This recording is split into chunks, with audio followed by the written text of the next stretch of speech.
ಇಂದಿನಿಂದ 3 ದಿವಸ ಈ ಪ್ರವಚನ ಮಾಲೆಯನ್ನು ದೇವತಾ ಶ್ರೀಮತಿ ಮುನಿಲಕ್ಷ್ಮಮ್ಮ ಮತ್ತು ಶ್ರೀರಾಮಯ್ಯ ದತ್ತಿಯ ಆಶ್ರಯದಲ್ಲಿ ಆಯೋಜಿಸಿದ್ದೇವೆ. ಶ್ರೀಮತಿ ಮುನಿಲಕ್ಷ್ಮಮ್ಮ ಮತ್ತು ಶ್ರೀರಾಮಯ್ಯ ಅವರ ಪುತ್ರ ಶ್ರೀ ದೇವತಾ ನಾಗರಾಜ್ ಅವರು ನಮ್ಮೊಟ್ಟಿಗೆ ಇದ್ದಾರೆ. ಈ ದೇವತಾ ಕುಟುಂಬ ಈ ಸಂಸ್ಥೆಗೆ ಕಳೆದ 6-7 ವರ್ಷದಿಂದ ವಿಶೇಷವಾಗಿ ಸಹಕಾರವನ್ನು ನೀಡಿ ಸಂಸ್ಥೆಯ ಪ್ರತಿಯೊಂದು ಚಟುವಟಿಕೆಗೂ ಕೂಡ ಬೆನ್ನೆಲುಬಾಗಿ ನಿಂತಿದ್ದಾರೆ. ಹೀಗಾಗಿ ಸಂಸ್ಥೆ ಏನೆಲ್ಲ ಸಾರ್ವಜನಿಕ ಚಟುವಟಿಕೆಯನ್ನು ಹಮ್ಮಿಕೊಳ್ತದೆ ಅದಕ್ಕೆ ಆಶ್ರಯದಾತರಾಗಿದ್ದಾರೆ ಅಂದರೆ ತಪ್ಪಾಗಲಾರ್ದು. ನೀವೆಲ್ಲ ಆಲಿಸ್ತಾ ಇರತಕ್ಕಂತಹ ಧ್ವನಿವರ್ಧಕ ವ್ಯವಸ್ಥೆ ಇರ್ಬೋದು, ಗ್ರಂಥಾಲಯದಲ್ಲಿ ಕೇಂದ್ರ ಸರ್ಕಾರ ತಂದಿರತಕ್ಕಂತಹ history of Indian philosophy and culture ಸುಮಾರು 100 ಸಂಪುಟದಲ್ಲಿ ಬಂದಿದೆ. ಸುಮಾರು 2.25 ಲಕ್ಷ ರೂಪಾಯಿ ಆಗ್ತದೆ ಆ ಪುಸ್ತಕಕ್ಕೆ. ಮತ್ತು DVG ಸ್ಮಾರಕ ಭವನದ ನಿರ್ಮಾಣಕ್ಕಾಗಿ ನಾವು ದೇವತಾ ನಾಗರಾಜ್ ಅವರನ್ನು ಸಂಪರ್ಕಿಸಿದಾಗಲೆಲ್ಲ ಕೂಡ ಕೊಡುಗೆ ದಾನ ಮಾಡಿ ಸಂಸ್ಥೆಗೆ ನೆರವನ್ನು ನೀಡಿದ್ದಾರೆ. ಮತ್ತು ಭಾಳ ಹಿಂದಿನಿಂದ ಸುಮಾರು 50-60 ವರ್ಷಕ್ಕೂ ಮಿಗಿಲಾಗಿ ವಿಶ್ವೇಶ್ವರಪುರದಲ್ಲಿರ್ತಕ್ಕಂತಹ ವಿದ್ಯಾರ್ಥಿ ನಿಲಯವನ್ನು ಕೂಡ ಮಕ್ಕಳಿಗೆ ವಿದ್ಯಾಭ್ಯಾಸಕ್ಕೆ ಅನುಕೂಲವಾಗಲಿ ಅಂತ ಉಚಿತ ವಿದ್ಯಾರ್ಥಿ ನಿಲಯವನ್ನು ಕೂಡ ನಡೆಸ್ಕೊಂಡು ಬಂದಿದ್ದಾರೆ. ಹಾಗೆಯೇ ಪ್ರಕೃತಿ ವಿಕೋಪಕ್ಕೆ ಒಳಗಾದಾಗಲೆಲ್ಲ ಯಾರಿಂದಲೂ ಕೂಡ ಮನವಿಯನ್ನು ಕಾಯದೆ ಸ್ವಯಂ ಪ್ರೇರಿತರಾಗಿ ಧನ ಸಹಾಯವನ್ನು ಮಾಡಿದ್ದಾರೆ. ಇಂತಹ ಸಜ್ಜನರು ಸಮಾಜದಲ್ಲಿ ಇರುವುದರಿಂದ ಇಂಥ ಸಂಘ ಸಂಸ್ಥೆಗಳು ಇಂದಿಗೂ ಕೂಡ ಜೀವಂತವಾಗಿವೆ ಅಂತ ಹೇಳಿದರೆ ತಪ್ಪಾಗಲಾರದು.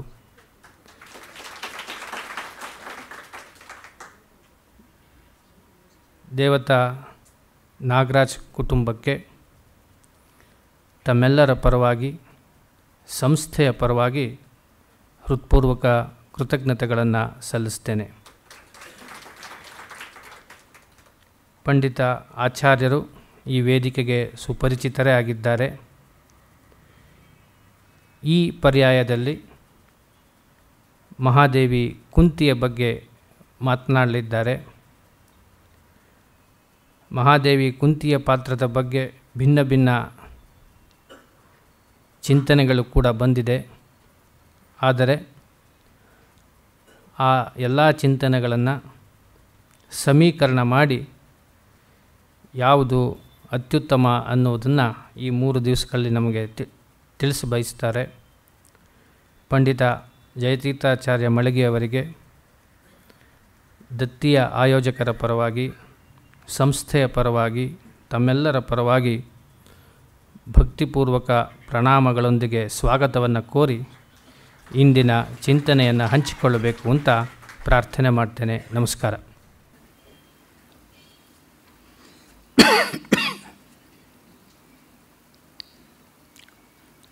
ಹರಿ ಓಂ.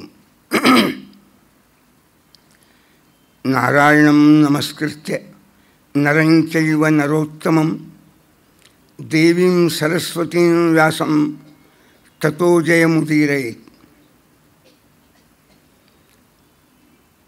ವ್ಯಾಸಾಯ ಭವನಾಶಾಯ ಶ್ರೀಶಾಯ ಗುಣರಾಶಯೇ ಹೃದಯಾಯ ಶುದ್ಧವಿದ್ಯಾಯ ಮಧ್ವಾಯ ಚ ನಮೋ ನಮಃ. ಸಮಸ್ತ ಗುರುಭ್ಯೋ ನಮಃ. ಹರಿ ಓಂ.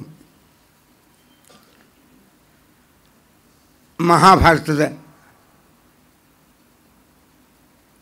ಪಾತ್ರ ಪ್ರಪಂಚಗಳನ್ನು ವಿಮರ್ಶಿಸುತ್ತಾ ಒಂದು 15 ದಿನ 7-8 ವರ್ಷಗಳ ಹಿಂದೆ ಕರ್ಣನಿಂದ ಪ್ರಾರಂಭವಾಯಿತು. 15 ದಿನ ಕರ್ಣನ ಬಗ್ಗೆ ವಿವಿಧ ಆಯಾಮಗಳಿಂದ ವಿವಿಧ ಭಾಷೆಗಳಲ್ಲಿ ಬಂದಿರತಕ್ಕ ವಿಮರ್ಶೆಗಳಿಂದ ಕರ್ಣನ ನಿಜವಾದ ವ್ಯಕ್ತಿತ್ವ, ಸಂದೇಶ, ಜನರು ಅಳೆಯುವ ಶೋಷಣೆಯ ಬಿರುದು ಅವನಿಗೆ ಅದು ಶೋಷಣೆಯೋ ಅಥವಾ ತಾತ್ವಿಕ ಪ್ರಪಂಚದಲ್ಲಿ ಶಿಕ್ಷೆಯೋ. ಅವನೊಬ್ಬ ಸೂರ್ಯ, ಅವನು ಸುಗ್ರೀವ, ಅವ ಕರ್ಣನಾದ.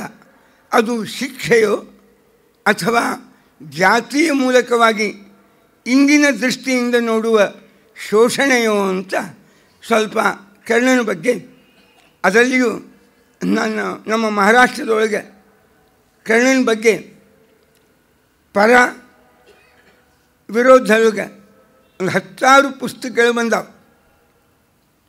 ದುರ್ಗಾ ಭಾಗವತ, ಇರಾವತಿ ಕರ್ವೆ, ಆನಂದ ಸಾಧನೆ, ಜಾಗಿ ಪಣಸೀಕರ್, ಗೋನಿ ದಾಂಡೇಕರ್, ಇವೆಲ್ಲ ಕರ್ಣನ ಮೇಲೆ ಭಾರಿ ಬರ್ತಾರೆ. ರಾಧೇಯ ಅಂತ ಯಾರು, ಕರ್ಣ ಖರಾ ಕೋಣ ಹೋಗ್ತಾ ಅಂತ ಒಬ್ಬರು. ಹಿಂಗೆ ತುಂಬ ಸಾಹಿತ್ಯ ಮರಾಠಿ ಒಳಗೆ ಕರ್ಣನ ಮೇಲೆ ಬಂದರು. ಅವೆಲ್ಲವುಗಳ ಮುಖ್ಯವಾಗಿ ವೇದವ್ಯಾಸ ದೇವರ ಮಾತಿನಲ್ಲಿ ಅಡಗಿದ ಕರ್ಣನ ವ್ಯಕ್ತಿತ್ವವನ್ನು ತಿಳಿಲಿಕ್ಕೆ ಒಂದು ಪ್ರಯತ್ನವನ್ನು ಪಟ್ವಿ. ಅದಾದ ಮೇಲೆ ಪುನಃ 10-12 ದಿನ ಮಹಾಭಾರತದೊಳಗೆ ಸ್ವಯಂಭೂ ಎನಿಸಿದ ಭೀಮನ ಉಜ್ವಲವಾದ ವ್ಯಕ್ತಿತ್ವ ಇಂದಿನ ಕಾಲಕ್ಕೆ ಆದಷ್ಟು ಮಹಾಭಾರತದ ವಿಚಾರಗಳನ್ನಾಗಲಿ, ಮಹಾಭಾರತದ ವ್ಯಕ್ತಿಗಳನ್ನಾಗಲಿ, ಮಹಾಭಾರತದ ಘಟನೆಗಳನ್ನಾಗಲಿ, ಇಂದಿನ ಕಾಲದ ಸಮಸ್ಯೆಗಳ ಎದುರಿಗೆ ಮುಖಾಮುಖಿಯಾಗಿ ನಿಲ್ಲಿಸಿ ನೋಡುವ ಒಂದು ಕ್ರಮ ನಾವು ಈ ಕರ್ಣನ ಪಾತ್ರಗಳಲ್ಲಾಗಲಿ, ಭೀಮನ ಪಾತ್ರಗಳಲ್ಲಾಗಲಿ ಮುಂದೆ ಕಂಡಿರ್ತಕ್ಕ 5-6 ದಿನಗಳಲ್ಲಿ ಭೀಷ್ಮಾಚಾರ್ಯರು, ಧರ್ಮರಾಜ, ಅರ್ಜುನ ಇವರೆಲ್ಲರ ಪಾತ್ರಗಳನ್ನು ಈಗಾಗಲೇ ನಾವು ತಿಳಿತಾ ಬಂದಿದ್ದೇವೆ. ಪ್ರಾಯ 5-6 ಪಾತ್ರ, ಒಂದು 7-8 CD ಮಾಡಿರ್ಬೇಕು ಇವರು, ಇಲ್ಲಿ ಸಿಗ್ತಾವೆ, ಕಂಡ್ವಿ. ಆದರೆ ಇನ್ನೂ ಪುರುಷ ಪಾತ್ರಗಳಲ್ಲಿ ದುರ್ಯೋಧನ, ದ್ರೋಣಾಚಾರ್ಯರು, ಅಶ್ವತ್ಥಾಮಾಚಾರ್ಯರು ಇವ್ರ ಬಗ್ಗೆ ತಿಳಿಯೋಗಿದೆ.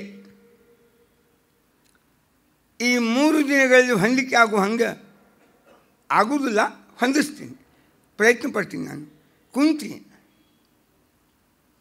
ಮಹಾಭಾರತದ ಪ್ರಾರಂಭದಿಂದ ಕೊನೆವರೆಗೂ ಇರ್ತಕ್ಕಂತಹ ಪಾತ್ರ ಇದು ಕುಂತಿ. ಅವಳನ್ನು ಇಂದಿನ ಜೀವನದ ಎದುರಿಗೆ, ಇಂದಿನ ಸಾಮಾಜಿಕ, ರಾಜಕೀಯ, ಕೌಟುಂಬಿಕ ವ್ಯವಸ್ಥೆಗಳ ಅಥವಾ ಇಂದಿನ ಕಾಲದೊಳಗೆ ಹುಟ್ಟಿರ್ತಕ್ಕ ಸಮಸ್ಯೆಗಳ ಎದುರಿಗೆ ಅವಳ ಮಾತು ಮತ್ತು ಕೃತಿಗಳನ್ನು ನಿಲ್ಲಿಸಿ ನೋಡುವ ಒಂದು ಕಾರ್ಯ ಆಗಬೇಕು. ಅದು ಪೂರ್ಣ ಆಗೋದಿಲ್ಲ, ಆದರೆ ಪ್ರಯತ್ನ 3 ದಿವಸದೊಳಗೆ ಕುಂತಿ ಇನ್ನೂ ಗಾಂಧಾರಿನ ಕಾಣ್ಬೇಕು, ನಾವು ದ್ರೌಪದಿಯನ್ನು ಕಾಣಬೇಕಾಗಿದೆ ಪ್ರಧಾನವಾದ ಪಾತ್ರಗಳಲ್ಲಿ. ಇನ್ನು ಬೇರೆ ಬೇರೆಯಾದ ಮಹಾಭಾರತದ ಸ್ತ್ರೀ ಪಾತ್ರಗಳು, ಅದರೊಳಗೂ ದ್ರೌಪದಿದು ಬಹಳ ಉಜ್ವಲವಾದ ಪಾತ್ರ, ಗಾಂಧಾರಿದು ಅಷ್ಟೇ. ವೇದವ್ಯಾಸದೇವರು 2 ಪುರುಷ ಪಾತ್ರಗಳನ್ನು, 2 ಸ್ತ್ರೀ ಪಾತ್ರಗಳನ್ನು ಉಲ್ಲೇಖಿಸಿ ನಾನು ಈ ಮಹಾಭಾರತವನ್ನು ಏಕೆ ಬರೆದೆ, ಮನುಷ್ಯ ತನ್ನ ಬದುಕನ್ನು ಯಾವ ಕಾಲಕ್ಕಾದರೂ ಕಟ್ಟಿಕೊಳ್ಳಲಿಕ್ಕೆ ಬೇಕಾಗುವ ಮುಖ್ಯ ಗುಣಗಳು ಯಾವುವು, ಆ ಗುಣಕ್ಕೆ ಆ ವ್ಯಕ್ತಿಗಳು ಸಂಕೇತ. ಮಹಾಭಾರತ ಇವರೆಲ್ಲ ತತ್ವಪ್ರಧಾನರಾಗಿರ್ತಕ್ಕ ಸ್ತ್ರೀಯರು ಮತ್ತು ಪುರುಷರು. ಹೀಗಾಗಿ ಆಧ್ಯಾತ್ಮಿಕ ಲೋಕದೊಳಗೆ ಇವರು ಐತಿಹಾಸಿಕ ಪಾತ್ರದ ಮೆರುಗಿಕ್ಕಿಂತ ತಾತ್ವಿಕ ಭೂಮಿಕೆಯ ಮೆರಗು ಇವರ ಪಾತ್ರಕ್ಕೆ ಸಿಗ್ತದೆ. ಇನ್ನು ಐತಿಹಾಸಿಕ ಕ್ಷೇತ್ರದೊಳಗೆ ಇವರೆಲ್ಲ ಮಹಿಳೆಯರು ಮಹಾಭಾರತದ ಅಂಗ ಅಂತ ನಾವು ಕಾಣ್ತೀವಿ. ಆದರೆ ಪ್ರಧಾನವಾಗಿ ಇರೋದು ಇವರು ಯಾರು ಅನ್ನುವ ಹಿನ್ನೆಲೆಯೊಳಗೆ ನಾವು ಕುಂತಿ ಅವಳ ಉಜ್ವಲವಾದ ವ್ಯಕ್ತಿತ್ವ ಇದನ್ನು ಕಾಣಲಿಕ್ಕೆ ಒಂದು ಪ್ರಯತ್ನವನ್ನು ಈ 3 ದಿನಗಳಲ್ಲಿ ಕಾಣೋಣ ಅಂತ. ವೇದವ್ಯಾಸದೇವರ ದೃಷ್ಟಿಯೊಳಗೆ ಗಾಂಧಾರ್ಯಾ ಧರ್ಮಶೀಲತಾ ಕ್ಷತ್ತು ಪ್ರತಿಜ್ಞಾ ಧೃತಿಂ ಕುಂತ್ಯಾ ವಾಸುದೇವಸ್ಯ ಮಾಹಾತ್ಮ್ಯಂ ಕೃಷ್ಣದ್ವೈಪಾಯನೋ ಅಬ್ರವೀತ್. ಗಾಂಧಾರ್ಯಾ ಧರ್ಮಶೀಲತಾ, ವೇದವ್ಯಾಸದೇವರ ಅಪೇಕ್ಷೆಯಂತೆ ಮನುಷ್ಯನ ಬದುಕಿಗೆ 4 ಗುಣಗಳ ಅವಶ್ಯಕತೆ ಇದೆ. ಒಂದು ಧರ್ಮನಿಷ್ಠ. ಅದೇನು ಧರ್ಮನಿಷ್ಠ ಎಲ್ಲರಿಗೂ ಇರ್ತದಲ್ಲ, ಅಲ್ಲ. ಪರೀಕ್ಷಾ ಬಂದಾಗ ಈ ಸ್ನೇಹ, ಮೋಹ, ಕರುಣೆ, ಪ್ರೀತಿ, ಸ್ವಾರ್ಥ, ಲೋಭ ಇವುಗಳ ತೂಕ ಭಾರಿ ಆಗ್ತದೆ. ಧರ್ಮ, ನೀತಿ, ಆದರ್ಶ, ಮೌಲ್ಯ, ತತ್ವಗಳು ಇವುಗಳ ತೂಕ ಕಡಿಮೆ ಆಗ್ತದೆ. ಆ ಪ್ರಸಂಗ ಬರೋ ತನಕ ಎಲ್ಲರೂ ಮರ್ಯಾದಿತ ಧಾರ್ಮಿಕರೇ. ಪರೀಕ್ಷೆಯ ಸಮಯ ಬಂದಾಗ ಅದು ಕಾಗೆಯೂ ಕಪ್ಪು, ಕೋಗಿಲೆಯೂ ಕಪ್ಪು, ವ್ಯತ್ಯಾಸ ಮಾಡಲಿಕ್ಕೆ ಬರುವುದಿಲ್ಲ. ಯಾವಾಗ ಬರ್ತದಂದರೆ ವಸಂತ ಸಮಯ ಪ್ರಾಪ್ತೆ ಕಾಕಃ ಪಿಕಃ. ವಸಂತ ಮಾಸ ಬಂದಾಗ ಕಪ್ಪು ಬಣ್ಣದ 2 ಪಕ್ಷಿಗಳು ಕಂಠವನ್ನು ತೆಗೆದಾಗ ಯಾವುದು ಕೋಗಿಲೆ ಯಾವುದು ಕಾಗೆ ಎಂಬುದು ಅವ್ರ ಧ್ವನಿ ಮೇಲೆ ನಾವು ಗುರುತಿಸಬಹುದು. ಹಾಗೆ ಜೀವನದೊಳಗೆ ಧರ್ಮನಿಷ್ಠ ಪರೀಕ್ಷೆಯ ಸಮಯ ಬಂದಾಗ ಆ ನಿಷ್ಠಾವಂತಿಕೆ ಎಷ್ಟು ಗಟ್ಟಿಯಾಗಿ ಉಳಿತದೆ. ಇದು ಗಾಂಧಾರ್ಯ ಜೀವನದಿಂದ ಈ ಜೀವನದ ಮೂಲಭೂತವಾದ ಅವಶ್ಯಕತೆ. ಅದು ಧರ್ಮನಿಷ್ಠ, ಕರ್ತವ್ಯನಿಷ್ಠ, ಮೌಲ್ಯನಿಷ್ಠವಾದ ಜೀವನದ ಕ್ರಮ. ಇದೊಂದು ಮೊದಲೇ ಗುಣ. ಇಂತಹ 100 ಪರೀಕ್ಷೆಯ ಸಂದರ್ಭಗಳು ಗಾಂಧಾರಿಯ ಜೀವನದಲ್ಲಿ ಒದಗಿದರೂ ಅವಳ ಧರ್ಮನಿಷ್ಠೆ ವ್ಯತ್ಯಾಸ ಆಗಲಿಲ್ಲ. ದ್ರೋಣಾಚಾರ್ಯರದಾಯಿತು, ಇನ್ನೂ ಅನೇಕ ಜ್ಞಾನಿಗಳ ಧರ್ಮದ ನಿಷ್ಠ ಬದಲಾಯಿತು, ಆದರೆ ಗಾಂಧಾರಿದು ಮಾತ್ರ ಆಗಲಿಲ್ಲ. ಹಾಗೆ ಕ್ಷತ್ತು ಪ್ರತಿಜ್ಞಾ, ವಿದುರನ ಪ್ರಚಂಡವಾಗಿರ್ತಕ್ಕ ಪ್ರತಿಜ್ಞೆ, ನಿಯಮ, ನಿಷ್ಠಾವಂತಿಕೆ ಅದು ಯಾವ ಪರಿಸ್ಥಿತಿಯಲ್ಲಿಯೂ ಬದಲಾಗಲಿಲ್ಲ. ಇದು ಜೀವನದ 2ನೇ ಮೌಲ್ಯ, ನಾವು ಇವತ್ತಿಗೂ ಅಳವಡಿಸಿಕೊಳ್ಬೇಕಾದದ್ದು. ಇವು ಸಾರ್ವಕಾಲಿಕ ಮೌಲ್ಯಗಳೇ, ಇವು ವೈಶ್ವಿಕ ಸತ್ಯಗಳೇ. 3ನೇದ್ದು ಧೃತಿಂ ಕುಂತ್ಯಾ, ಕುಂತಿಯ ಧೈರ್ಯ, ಕುಂತಿಯ ಔದಾರ್ಯ ಬಹಳ ದೊಡ್ಡ ಗುಣಗಳು. ಆ ಎರಡು ಗುಣಗಳಿಗೆ ಕುಂತಿ ಒಂದು ಸಂಕೇತ ಆಗ್ತಾರೆ. ಧೃತಿಂ ಕುಂತ್ಯ ಧೈರ್ಯ ಔದಾರ್ಯ.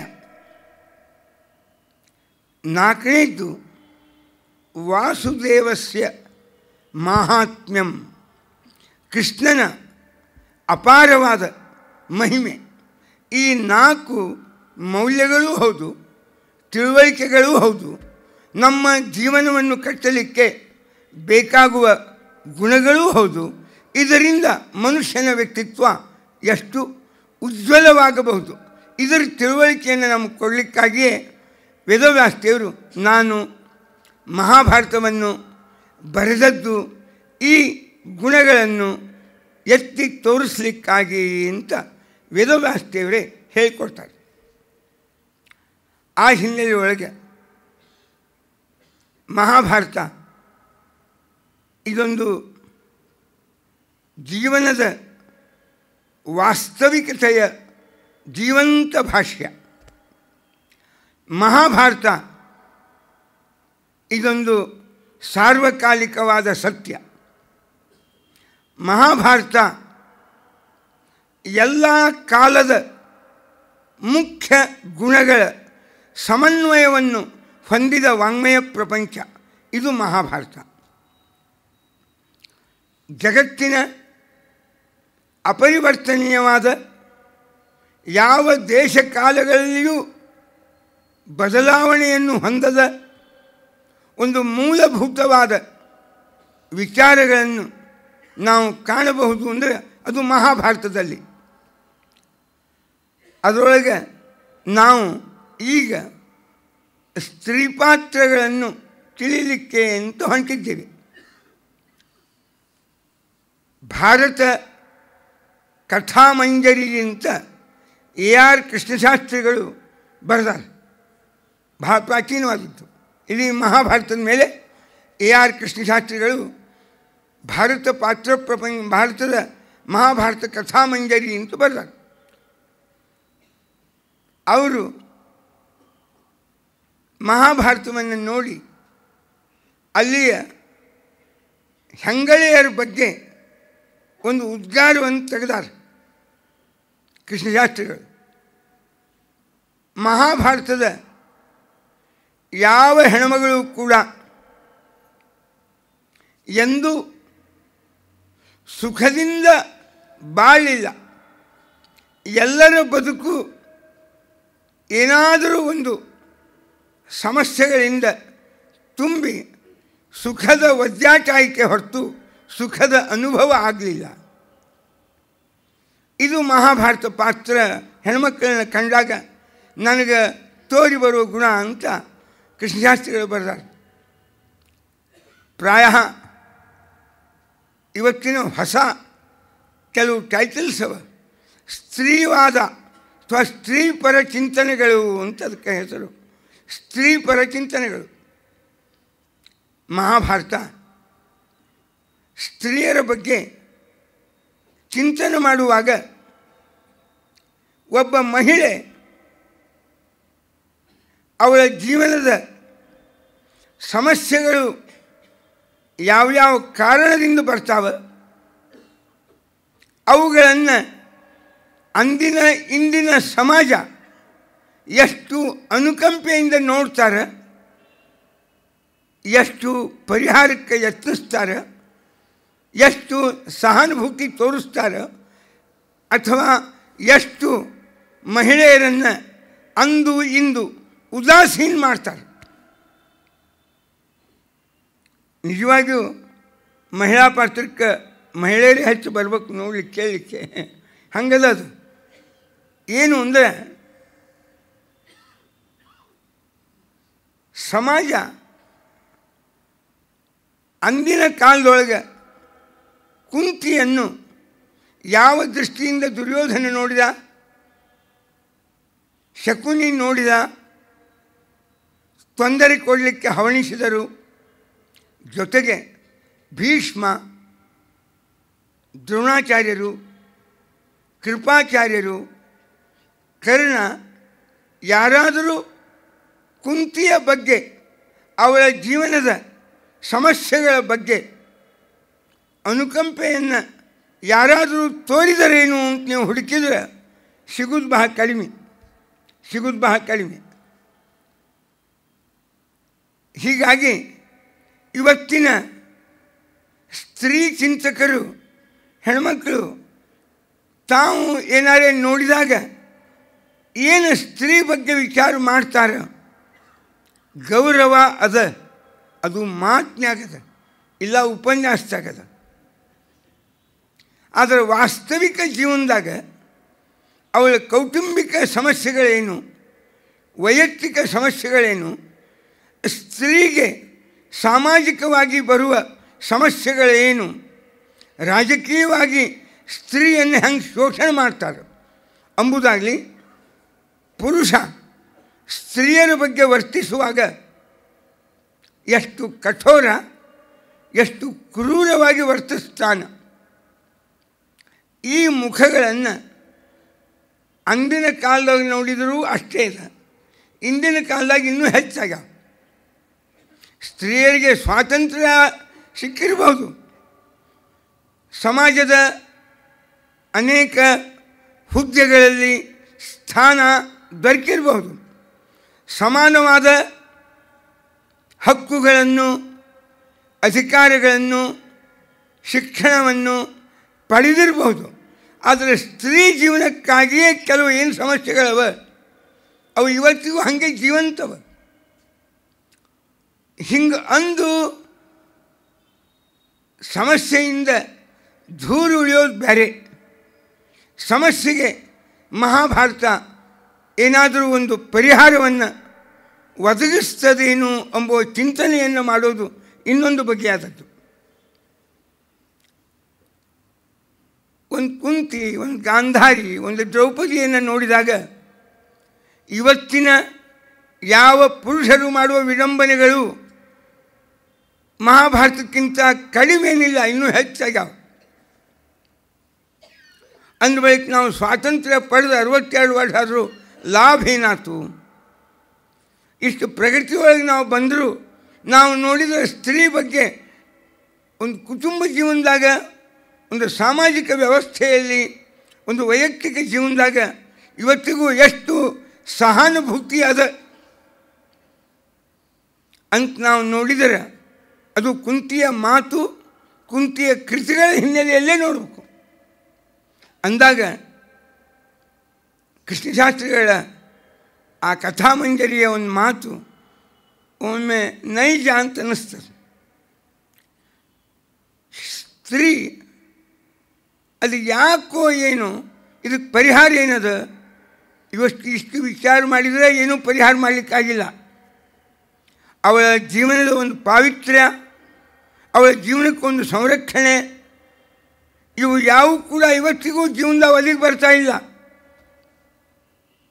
ಇಲ್ಲಿ ಒಂದು ದಿಲ್ಲಿ ಒಳಗೆ ದಿವಸಕ್ಕೆ 2-3% ಅವು ರೇಪ್ ಆಗ್ತಾವೆ, ಬಲಾತ್ಕಾರ, ಬರೀ ಒಂದು ದಿಲ್ಲಿ ಒಳಗೆ.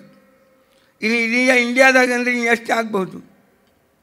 ಒಮ್ಮೆನೋ ದ್ರೌಪದಿಯ ವಿಡಂಬನ ಆಗಿದ್ದರೆ ಪ್ರತಿನಿತ್ಯ ಸ್ತ್ರೀಯ ಒಂದು ವಿಡಂಬನ, ಅವಮಾನ, ಶೋಷಣ,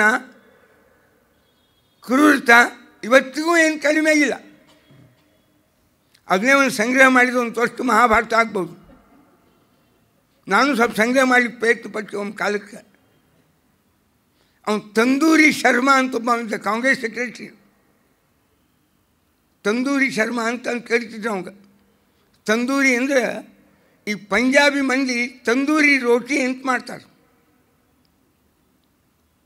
ಒಲಿ ಒಳಗೆ ಆ ಚಂಡದ ಮೇಲೆ ಈ ಕಣಕ ಲಟ್ಸಿ ಹಾಕ್ತಾರೆ, ಅದು ಉಬ್ಬಿ ಬರ್ತದೆ. ತಂದೂರಿ ರೋಟಿ ಅಂತ ಹೆಸರು. ಪಂಜಾಬಿ ಎಣ್ಣೆ ಹತ್ತಲ್ಲ, ಅದು ಹಾಗೆ ಮಾಡೋ ರೋಟಿ. ಇವ ಕಾಂಗ್ರೆಸ್ ಸೆಕ್ರೆಟ್ರಿ, ಈ 25 ವರ್ಷದ ಹಿಂದಿನ ಮಾತಾಡ್ತೀನಿ. ಯಾವುದೋ ಒಂದು ಹೆಣ್ಮಗಳ ಮೇಲೆ ಬಲಾತ್ಕಾರ ಮಾಡಿ ಅವಳನ್ನು ಆ ತಂದೂರಿ ರೋಟಿ ಮಾಡುವ ಒಲಿ ಒಳಗೆ ಹಾಕಿದ್ದ. ಅದಕ್ಕೆ ಅವನ ಹೆಸರೇ ಬಂತದು, ತಂದೂರಿ ಶರ್ಮಾ ಅಂತ. ಇನ್ನು ಅವನೋ ಬಂದ, ನಾರಾಯಣ ದತ್ತ ತಿವಾರಿ ಅಂತ ಬಂದ. ಇನ್ನು ಯಾರೋ ದೊಡ್ಡ ಹಿಂಗೆ ಲಿಸ್ಟ್ ಹೇಳ್ಕೊಳ್ತೋದ್ರೆ ಅದು ಮುಗಿಯೋದಿಲ್ಲ.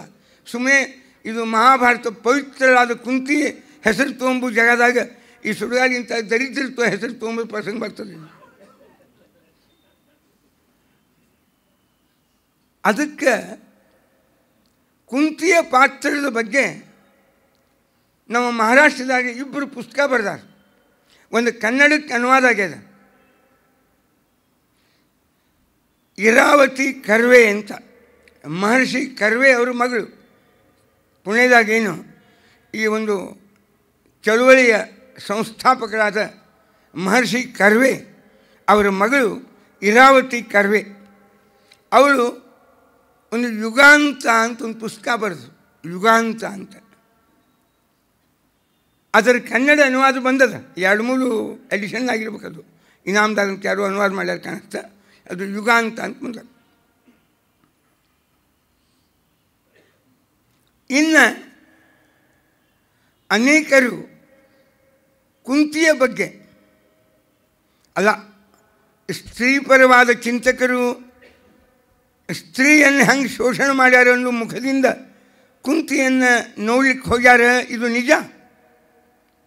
ಆದರೆ ಇವರಿಗೆ ಯಾರಿಗೂ ಕುಂತಿಯ ಜೀವನದ ನಿಜವಾದ ಮೌಲ್ಯಮಾಪನವನ್ನು ಮಾಡಿ ಅದನ್ನು ಎದುರಿಸಲಿಕ್ಕೆ ಹೆಂಗೆ ಬೇಕು ಹೆಣ್ಮಕ್ಳು ಏನು ಗುಣಗಳನ್ನು ತಮ್ಮ ಜೀವನದೊಳಗೆ ಬೆಳೆಸ್ಕೊಂಡ್ರೆ ಸಮಾಜದ ಇಂತಹ ಒಂದು ವರ್ಗದ ವಿರುದ್ಧ ತಾವು ಧೈರ್ಯದಿಂದ ಅದನ್ನು ಹೋರಾಡಲಿಕ್ಕೆ ಸಾಧ್ಯದ ಎಂಬುವ ಮುಖ ಇವರು ಉಪಾಯ ಹೇಳುವುದಿಲ್ಲ.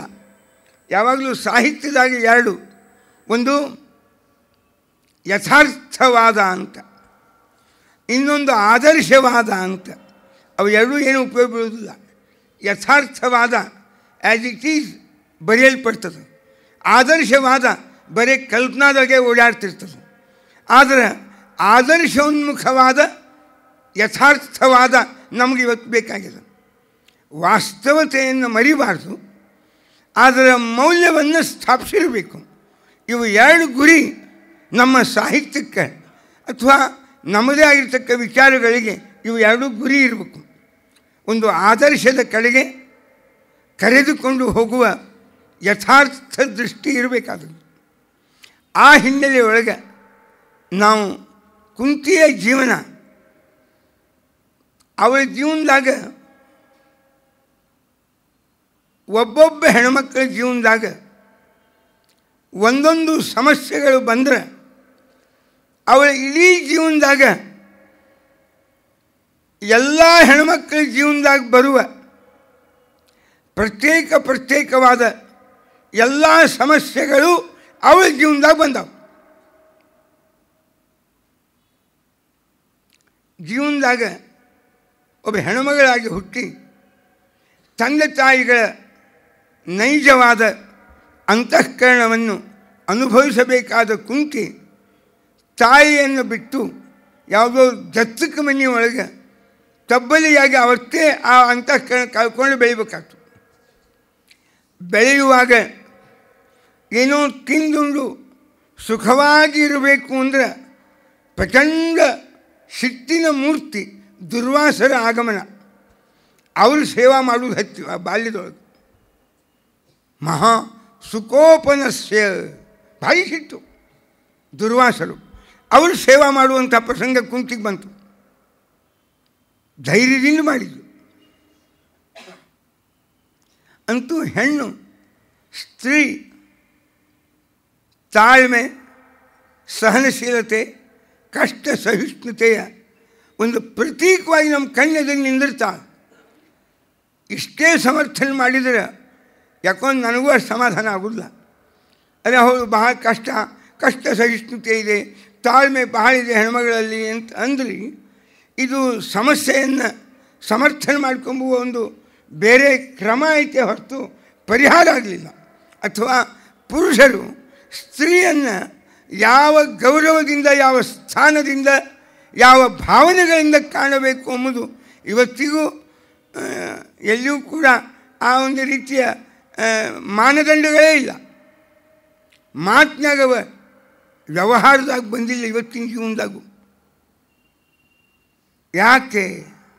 ಇದರೊಳಗೇನು ಪುರುಷನ ತಪ್ಪು ಅವನ ಕ್ರೂರತನನೋ ಅಥವಾ ಹೆಣ್ಮಗಳ ಸ್ವಭಾವವೋ ಅವಳ ದೌರ್ಬಲ್ಯವೋ ಅವಳ ಅಬಲೆ ಅಂತ ಕರೆಯುವ ಅವಳ ವ್ಯಕ್ತಿತ್ವವೋ ಯಾಕೆ ಹೀಗಾಗ್ತಾ ಇದೆ?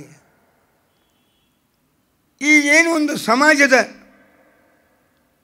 ಇವತ್ತಿನ ಕಾಲದ ಒಂದು ವ್ಯವಸ್ಥೆ ಇದೆ, ಇದರೊಳಗೆ ಸ್ತ್ರೀಯರ ಬಗ್ಗೆ ಇರುವ ಭಾವನೆಗಳು ಏನು, ಅದರ ವಿರುದ್ಧವಾಗಿ ನಿಲ್ಲುವ ಏನು ವ್ಯಕ್ತಿತ್ವವೇ ಇಲ್ಲವೋ, ಧೈರ್ಯ ಇಲ್ಲವೋ, ತಿಳುವಳಿಕೆ ಇಲ್ಲವೋ, ಹೆಣ್ಮಕ್ಕಳು ಕಷ್ಟ ಸಹಿಷ್ಣು ಆದುದರಿಂದ ಇದನ್ನು ಸಹಿಸ್ಕೊಂಡು ಕೂತಾರೋ ಅಂತ ಅನ್ನಿಸ್ತದೆ ಮ್ಯಾಮ್.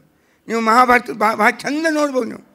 ಅದಕ್ಕೆ ಪಾಪ ಪ್ರಾಚೀನ ಜ್ಞಾನಿಗಳಾದ ಕೃಷ್ಣಶಾಸ್ತ್ರಿಗಳ ಮಾತು ಸ್ವಲ್ಪ ಎಲ್ಲ ಕುಂತಿ ಗಾಂಧಾರಿ ಅವ್ರ ತ್ಯಾಗ, ಅವ್ರ ತಾಳ್ಮೆ, ಅವ್ರ ತಪಸ್ಸು, ಅವರ ಆದರ್ಶ ಬಹಳ ದೊಡ್ಡದು. ಸಿಕ್ಕ ಫಲ ಏನು ಅಂತ ವಿಚಾರ ಮಾಡುವಾಗ ಇಷ್ಟೆಲ್ಲ ತ್ಯಾಗಕ್ಕೆ ತಕ್ಕ ಫಲ ಅವ್ರ ಜೀವನದಾಗ ಸಿಕ್ತೇನು? ಕಳ್ತನಕ ದುಃಖಗಳನ್ನು ಸಹನ ಮಾಡಿಕೊಳ್ತಾ ಬಾಳುವುದೇ ಅವ್ರ ಬದುಕು, ಅಥವಾ ಇನ್ನೊಂದು ಏನಾದರೂ ಬೇರೆ ಒಂದು ಭವ್ಯವಾದ ಬದುಕು ಸ್ತ್ರೀ ಜೀವನಕ್ಕೆ ಅದ ಏನು ಒಂದು ಮುಖ? ಇಲ್ಲ ಪುರುಷನಂತೆ ಎಲ್ಲ ಮಾನ ಮರ್ಯಾದೆ ಬಿಟ್ಟು ಸ್ವಚ್ಛಂದವಾಗಿ ಬಾಳುವುದು ಅಂದರೆ ಯಾವುದು ಸಮಾಜದೊಳಗೆ ಇವತ್ತಿಗೂ ಏನು ಗೌರವದ ಜೀವನ ಅಂತ ಕಾಣೋದಿಲ್ಲ. ಯಾವುದನ್ನು ಜನರು ಬಾಯೊಳಗೆ ಕಂಡ್ರೆ ಅದೇನೋ ಒಂದು ವೇಶ್ಯ ಜೀವನ ಅಂತಾರೆ, ಹಿಂಗೇನೇನೋ ಒಂದು ಹೆಸರಿಟ್ಟಿರ್ತಾರೆ ಇಂಗ್ಲೀಷ್ನಾಗ ಕನ್ನಡದಾಗ. ಆ ರೀತಿಯ ಬದುಕು ಮಾಡಿದರೆ ಒಂದು ಜೀವನದಾಗ ಬರುವ ಪರಿಸ್ಥಿತಿಗಳಿಗೆ ಹೊಂದ್ಕೋಬಹುದೇ ಹೊರತು ಮಾನ ಮರ್ಯಾದೆ ನೀತಿ ನಿಯಮ ಎಂಬುವ ಒಂದು ನಿಯಮಗಳಿಗೆ ಬದ್ಧವಾಗಿ ಬಾಳುವಾಗ ಹೆಣ್ಮಗಳ ಜೀವನಕ್ಕೆ ಏನೇನೇನೇನು ಸಮಸ್ಯೆಗಳು ಬರ್ತಾವೆ, ಇವುಗಳ ಯಥಾರ್ಥವಾದ ಒಂದು ಚಿತ್ರಣವನ್ನು ನಾವು ಇವತ್ತಿಗೂ ಕಾಣ್ತೀವಿ ಮಹಾಭಾರತದ ಆ ಪಾತ್ರಗಳಲ್ಲಿ. ಹೀಗೆ ಅವಳ ಹುಟ್ಟು, ಅವಳು ಚೊಚ್ಚಲ ಹೆಣ್ಮಗಳು, ತಾಯಿತನ ಕಾಣಲಿಲ್ಲ, ಎಲ್ಲೋ ಬೆಳೆದ್ಲು. ಆ ಬೆಳೆಯುವಾಗಲೂ ಕಷ್ಟದಲ್ಲಿ ಬಾಳಿದ್ಲು. ಆವಾಗೇ ಕರ್ಣನಂಥ ಒಬ್ಬ ಚೊಚ್ಚಲ ಗಂಡಸ ಮಗ, ವೀರಾಧಿವೀರ ಸೂರ್ಯ ಹುಟ್ಟಿದ. ಜನ್ಮದಾಗ ಆ ಕೂಸಿಗೆ ಹಾಲು ಕುಡಿಸುವ ಭಾಗ್ಯ ಬರಲಿಲ್ಲ ಕುಂತಿಗೆ. ಮಗ ಅಂತೂ ಒಪ್ಪಿಕೊಂಬುವ ಅವಕಾಶವೂ ಬರಲಿಲ್ಲ. ನೋಡಿ ಸುಖ ಪಡುವ ಒಂದು ಅವಸ್ಥೆಯನ್ನು ಬಿಟ್ಟರೆ ಇನ್ನು ಯಾವ ತಾಯಿತನದ ಅನುಭವ ಈ ನಮ್ಮ ಕುಂತಿಗೆ ಬರಲಿಲ್ಲ. ಒಬ್ಬ ತಾಯಿ ಒಂದು ಮಗುವನ್ನು ಹಡೆದಾಗ ಅದು ಬೆಳೆಯುವಾಗ ಅದಕ್ಕೆ ಒಂದು ಆ ಕೂಸಿಗೆ ಒಂದು ಹಾಲೇ ಕುಡಿಸೋದಾಗಲಿ, ಮಾತೆ ಕಲಿಸೋದಾಗಲಿ, ಅದರ ಮಲಮೂತ್ರ ತೊಳೆಯುವುದೇ ಆಗಲಿ, ಒಂದು ಆನಂದದ ಅನುಭವದೊಳಗೆ ಒಬ್ಬ ಸ್ತ್ರೀ ಈ ಕಾರ್ಯವನ್ನು ಮಾಡ್ತಿರ್ತಾಳೆ. ಆ ಕೆಲವು ಅನುಭವಗಳು ತಾಯಿತನದ ಅನುಭವ ಅಂತಾರೆ. ಅವು ಯಾವ ಕುಂತಿಗೆ ಬರಲಿಲ್ಲ. ಅದೊಂದು ಅಪವಾದೇ ಬಂತು. ಹಡೆದರೂ ಆ ಮಗುವಿಗೆ ಕಾನೀನ ಅಂತ ಹೆಸರು ಬಂತು ಕರ್ಣನಿಗೆ. ಇನ್ನು 3 ಜನ ಗಂಡಸು ಮಕ್ಕಳು ಪಡೆದು, ಅದು ಗಂಡನಿಂದಲ್ಲ, ಗಂಡನ ಯೋಗ್ಯತೆಗಿಂತ ದೊಡ್ಡ ಯೋಗ್ಯತೆಯುಳ್ಳ ದೇವತೆಗಳಿಂದ ಈ 3 ಜನ ಮಕ್ಕಳನ್ನು ಪಡೆದು ಮಕ್ಕಳನ್ನು ಕರ್ಕೊಂಡಿರಬೇಕು ಅಂದರೆ ಹಿಮಾಲಯ ಪರ್ವತದ ವಾಸ, ಅದು ಗಂಡನ ಅಪರಾಧ ಯಾವುದೋ ಒಂದು. ಅದಕ್ಕಾಗಿ ಹಿಮಾಲಯದೊಳಗೆ ಹುಟ್ಟಿ ಬೆಳೆದು ಮಕ್ಕಳು ಹಿಮಾಲಯದೊಳಗೆ ವಾಸ. ಗಂಡನ ಕಳ್ಕೊಂಡ್ರು. ಇಡೀ ಜೀವನದಾಗ ಒಂದು ಚಿಂತನೆ ಹಿಂಗೆ ಬರ್ತದೆ, ಕುಂತಿ ಮಾತ್ರಿ ಇವ್ರ ಜೀವನದಾಗ ಸಾಮಾನ್ಯವಾದ ಒಂದು ಸ್ತ್ರೀ ಸೌಖ್ಯಸೋದಕ್ಕೆ ಅವ್ರಿಗೆ ಸಿಗ್ಲಿಕ್ಕಾಗಲಿಲ್ಲ ಇಡೀ ಜೀವನದಾಗ. ಯಾಕೆ? ಗಂಡನಿಗೆ ಶಾಪ, ಅವನಿಗೆ ಮರಣ ಬರ್ತದೆ ಅಂತಂಬುವ ಶಾಪ. ಆ ಭಯದಿಂದ ಗಂಡನೂ ಇವರ ಸಮೀಪಕ್ಕೆ ಬರಲಿಲ್ಲ, ಇವರು ಅವನ ಬಳಿಗೆ ಹೋಗುವಂಥ ಪ್ರಸಂಗಿಲ್ಲ. ಹಿಂಗೆ ಇಬ್ಬರು ಹೆಣ್ಮಕ್ಳು ಜೀವನದಾಗ ತ್ಯಾಗ ಮಾಡಿದರು ಅಂತ. ಮೊನ್ನೆ ಯಾರೋ ಒಂದು ರಾಮಾಯಣಕ್ಕೊಂದು ವಿಷಯ ಇಟ್ಟಿದ್ರು. ಅವ್ರಿಗೆ ಪಾಪ ಇನ್ನೂ ಗೊತ್ತಾಗಿಲ್ಲ. ಕೆಲವು ಸ್ತ್ರೀ ಪರ ಚಿಂತನದೊಳಗೆ ಉರ್ಮಿಳಾನ ತ್ಯಾಗ ಶ್ರೇಷ್ಠನೋ, ಸೀತಾನ ತ್ಯಾಗ ಶ್ರೇಷ್ಠವೋ, ಭರತನ ಹೆಂಡತಿ ಮಾಂಡವಿ ಅವಳ ತ್ಯಾಗ ಶ್ರೇಷ್ಠವೋ ಅಂತ ವಿಚಾರ. 3 ಮಂದಿ ಸ್ತ್ರೀಯರು, ಸೀತೆ ರಾಮನ ಹೆಂಡತಿ, ಊರ್ಮಿಳೆ ಲಕ್ಷ್ಮಣನ ಹೆಂಡತಿ, ಭರತನ ಹೆಂಡತಿ. ಇವರ 3 ಜನ ಸ್ತ್ರೀಯರ ತ್ಯಾಗದ ಜೀವನದೊಳಗೆ ಯಾರ ತ್ಯಾಗ ಭಾಳ ದೊಡ್ಡದು ಅಂತ ವಿಚಾರ ಮಾಡ್ತಾರೆ. ಅವ್ರವ್ರದ್ದೇ ದೃಷ್ಟಿ. ಅದಕ್ಕೆ ಮುಂದೆ ಸಮರ್ಥನೆ ಬೇರೆ ಕಡೆ ಹೇಳ್ತೀನಿ ನಾನು. ಸೀತಾ ಮದುವೆ ಮಾಡಿಕೊಂಡು ಗಂಡಿನ ಜೋಡಿನೇ 14 ವರ್ಷ ವನವಾಸಕ್ಕೆ ಹೋಗ್ಯಾಳ. ಅವ್ರದ್ದೇನು ತ್ಯಾಗ ಅಂತ ಒಬ್ಬ. ಹಂಗಾರೆ ತ್ಯಾಗ ಯಾವುದು? ಗಂಡನನ್ನು, ಲಕ್ಷ್ಮಣನನ್ನು ರಾಮನ ಸೇವೆಗೆ 14 ವರ್ಷ ವನವಾಸಕ್ಕೆ ಕಳಿಸಿ ಮನೆಯೊಳಗೆ ವನವಾಸದ ಒಬ್ಬ ಹೆಣ್ಮಗಳಂತೆ ಬಾಳಿದಲ್ಲ, ಅದು ಉರ್ಮಿಳನ ತ್ಯಾಗ ದೊಡ್ಡ ತ್ಯಾಗ, ಸೀತಾಂದೇನು ದೊಡ್ಡ ತ್ಯಾಗ. ಇನ್ನೊಬ್ಬ ಹಾಗೇನಲ್ಲ, 14 ವರ್ಷ ಲಕ್ಷ್ಮಣ ಬರುವುದಿಲ್ಲ ಎಂಬುವ ನಿಶ್ಚಯ ಆದ ಮೇಲೆ 14 ವರ್ಷ ಉರ್ಮಿಳ ಯಾವುದೋ ಒಂದು ರೀತಿ ವಿರಹ ಜೀವನಕ್ಕೆ ಹೊಂದ್ಕೊಂಡ್ರು. ಆದರೆ ಭರತನ ಹೆಂಡತಿ ಭರತನ ಜೋಡಿನೇ ಇದ್ದು 14 ವರ್ಷ ವನವಾಸ ಮಾಡಬೇಕು ಅಂದ್ರೆ, ಅಲ್ಲ ತ್ಯಾಗದಿಂದ ಬಾಳ್ಬೇಕು ಅಂದ್ರೆ ಅಕ್ಕಿ ತ್ಯಾಗ ಶ್ರೇಷ್ಠ ಅಲ್ಲೇ. ಇವೆಲ್ಲ ಅಭಾವ ವೈರಾಗ್ಯ ಬೇರೆ, ಭಾವ ವೈರಾಗ್ಯ ಬೇರೆ ಅಂತ. ಆಚಾರ್ಯ ನಾನು ಈಗ ಬಂಗಾರ ತಾಟ್ನಾಗ ಊಟ ಮಾಡೋದು ಬಂದ್ ಮಾಡೀನಿ ಅಂತ. ಶುರು ಏನು ಮಾಡಿದ್ರಿ ಬಂದ್ ಮಾಡಲಿಕ್ಕೆ? ಇದೇನು ದೊಡ್ಡ ತ್ಯಾಗ ಅನ್ನೋದಿಲ್ಲ ಇವಕ್ಕೆಲ್ಲ. ನಾವು ಬಂಗಾರ ತಾಟ್ನಾಗ ಊಟ ಮಾಡೋದು ಬಂದ್ ಮಾಡೀನಿ ಆಚಾರ್ಯ ಈಗ ಅಂತ. ಯಾಕೆ ಸಾಮಾನ್ಯ ಒಂದು ಸ್ಟೀಲಿನ ತಾಟ್ ಸಿಗೋದೇ ಕಷ್ಟ ಆಗಿರ್ತದೆ. ನೀವು ಬಂಗಾರ ತಾಟ್ನಾಗ ಊಟ ಮಾಡೋದು ಬಿಡ್ತೀನಿ ಅಂತ ಅನ್ನೋದೇನಿದೆ, ಇವಕ್ಕೆಲ್ಲ ಅಭಾವ ವೈರಾಗ್ಯ ಅಂತ ಕರೀತಾರೆ. ಇದು ಹಿಂದಿ ಸಾಹಿತ್ಯದಾಗ ಬಂತು, ಕುವೆಂಪು ಅವರಲ್ಲಿ ಬಂತು, ಮೈಥಿಲಿ ಶರಣಗುಪ್ತನಲ್ಲಿ ಬಂತು. ಸಾಕೇತ್ ಅಂಥೇಳಿ ಮೈಥಿಲಿ ಶರಣಗುಪ್ತರ ಒಂದು ಮಹಾಕಾವ್ಯ, ಹಿಂದಿ ಖಲಿ ಬೋಲಿ ಮಹಾಕಾವ್ಯ, ಅದರೊಳಗೂ ಬಂತು ಈ ವಿಚಾರ. ಹೀಗೆ ತ್ಯಾಗದಾಗ ಇದು ಹೆಂಗೆ ರಾಮಾಯಣ ಕಾಲಕ್ಕೆ ಒಂದು ತ್ಯಾಗದ ಮೌಲ್ಯಮಾಪನ ನಡೀತದೆ ಈ 3 ಮಂದಿ ಹೆಣ್ಮಕ್ಳೊಳಗೆ.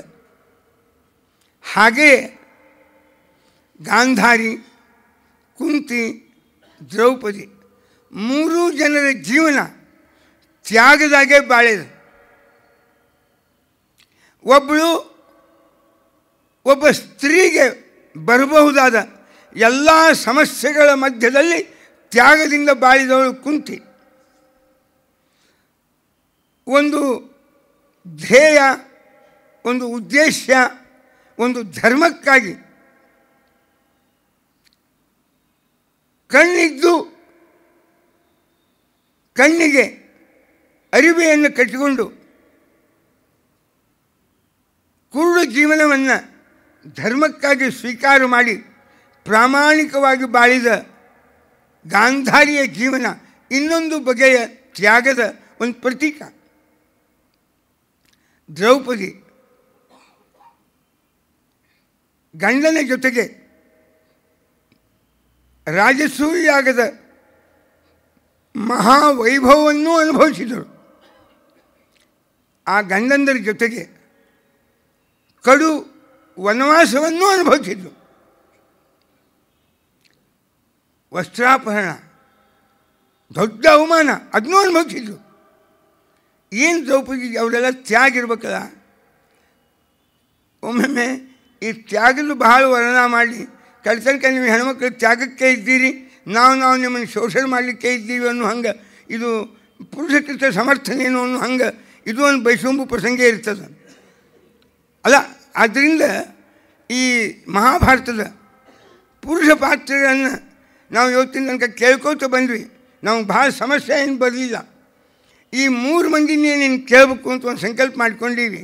ಇದು ಬಹಳ ಜಟಿಲದ ವಿಷಯ. ಒಂದು ಕಾರಣ, ಈ 3 ಹೆಣ್ಮಕ್ಕಳು ಸಮಗ್ರ ಮಹಾಭಾರತದ ಯುದ್ಧಕ್ಕೆ ನಾಂದಿ ಹಾಡಿದವರು ಈ 3 ಪ್ರಧಾನ ಹೆಣ್ಮಕ್ಕಳು. ಇವರು ಗೌಣ ಪಾತ್ರ ಅಲ್ಲ, ಪ್ರಮುಖ ಪಾತ್ರ. ಇಡೀ ಮಹಾಭಾರತ ಯುದ್ಧ ಯಾರು ಇಬ್ಬರ ಮಧ್ಯದಲ್ಲಿ ನಡೀತಾ ಇದೆ, ಆ ಕೌರವರನ್ನು ಆ ಪಾಂಡವರನ್ನು ಕೊಟ್ಟ ಹೆಣ್ಮಕ್ಕಳು ಇವರಿಬ್ಬರು. ನಿಜನ್ಯಾರು ಯಾರು? ಗಾಂಧಾರಿ ಮತ್ತು ಕುಂತಿ. ಕುಂತಿಯ ಮಕ್ಕಳು ಪಾಂಡವರು, ಗಾಂಧಾರಿಯ ಮಕ್ಕಳು ಕೌರವರು. ಗಾಂಧಾರಿ ಕುಂತಿಯಲ್ಲಿ ಅನ್ಯೋನ್ಯತೆ, ಮಕ್ಕಳಲ್ಲಿ ಪರಸ್ಪರ 36 ಅಕಳ ಅಂತಾರೆ. ಅಕಳ ಅಂದರೆ ಸಂಖ್ಯಾ, 36 ಅಕಳ, 3 ಮಾರಿ ಇತ್ಲಾಗ, 6 ಮಾರಿ ಹತ್ಲಾಗ. ಇವು ಮಕ್ಕಳೊಳಗೆ ಈ ಭಾವನೆ, ಆ ತಾಯಂದ್ರೊಳಗೆ ಭಾವನಾತ್ಮಕವಾದ ಸಂಬಂಧ ಬೆಸುಗೆ. ಇವರಿಬ್ಬರು ಹೆಣ್ಮಕ್ಕಳೇ, ಗಂಡಸು ಮಕ್ಕಳೇ ಇಡೀ ಮಹಾಭಾರತದ 2 ಪಕ್ಷಗಳಾಗಿ ಹೋರಾಡಿದವರು. ಅಂದಕ್ಕೆ ಕೌರವರು ಪಾಂಡವರನ್ನು ನೀಡಿದ ಇಬ್ಬರು ಹೆಣ್ಮಕ್ಕಳು ಸಾಧಾರಣ ಪಾತ್ರ ಅಂತೇನಲ್ಲ, ಅವರು ಪ್ರಮುಖ ಪಾತ್ರಗಳೇ ಮಹಾಭಾರತದಾಗ. ಇದು ಒಂದು ಅಂಶ. ಇವರಿಬ್ಬರ ಮಧ್ಯದಲ್ಲಿ 100 ಜನ ಕೌರವರ ಸಂಹಾರದ ಸುಪಾರಿ ತೆಗೆದುಕೊಂಡಂಥ ಒಬ್ಬ ಹೆಣ್ಮಗಳು ಅಂದರೆ ದ್ರೌಪದಿ. ಭೀಷ್ಮರ ಸಂಹಾರದ ಸುಪಾರಿ ಅದನ್ನು ತೊಗೊಂಡವರು ಅಂದರೆ ಮತ್ತು ಶಿಖಂಡಿ. ದ್ರೋಣಾಚಾರ್ಯರ ಸಂಹಾರದ ಹೊಣೆಯನ್ನು ಸ್ವೀಕರಿಸಿದ ವ್ಯಕ್ತಿ ಅಂದರೆ ಇದೇ ದ್ರೌಪದಿಯ ಅಣ್ಣ ಧೃಷ್ಟದ್ಯುಮ್ನ. ಶಿಖಂಡಿ, ಧೃಷ್ಟದ್ಯುಮ್ನ ಇಬ್ಬರು ದ್ರೌಪದಿಯ ಇಬ್ಬರು ಅಣ್ಣಂದರು. ಒಬ್ಬ ಭೀಷ್ಮ, ಒಬ್ಬ ದ್ರೋಣ, ಅವರಿಗಾಗೆ ಬಂದವರು. 100 ಮಂದಿ ಕೌರವರ ಸಂಹಾರದ ಒಂದು ವೀಳ್ಯೆಯನ್ನು, ಸುಪಾರಿಯನ್ನು ತೆಗೆದುಕೊಂಡಕ್ಕೆ ಒಬ್ಬಕ್ಕಿನ ಒಬ್ಬ ದ್ರೌಪದಿ. ಈ 3 ಮಂದಿಯಿಂದ 102 ಮಂದಿ ಕೌರವರ ಸಂಹಾರ ಆಯಿತು. ಅಂತೂ ಕೌರವರು ಪಾಂಡವರನ್ನು ಕೊಟ್ಟವರು ಕುಂತಿ ಗಾಂಧಾರಿಯರು. ಅವರ ಸಂಹಾರದ ನಾಂದಿ ಹಾಡಿದವಳು ದ್ರೌಪದಿ ದೇವಿ.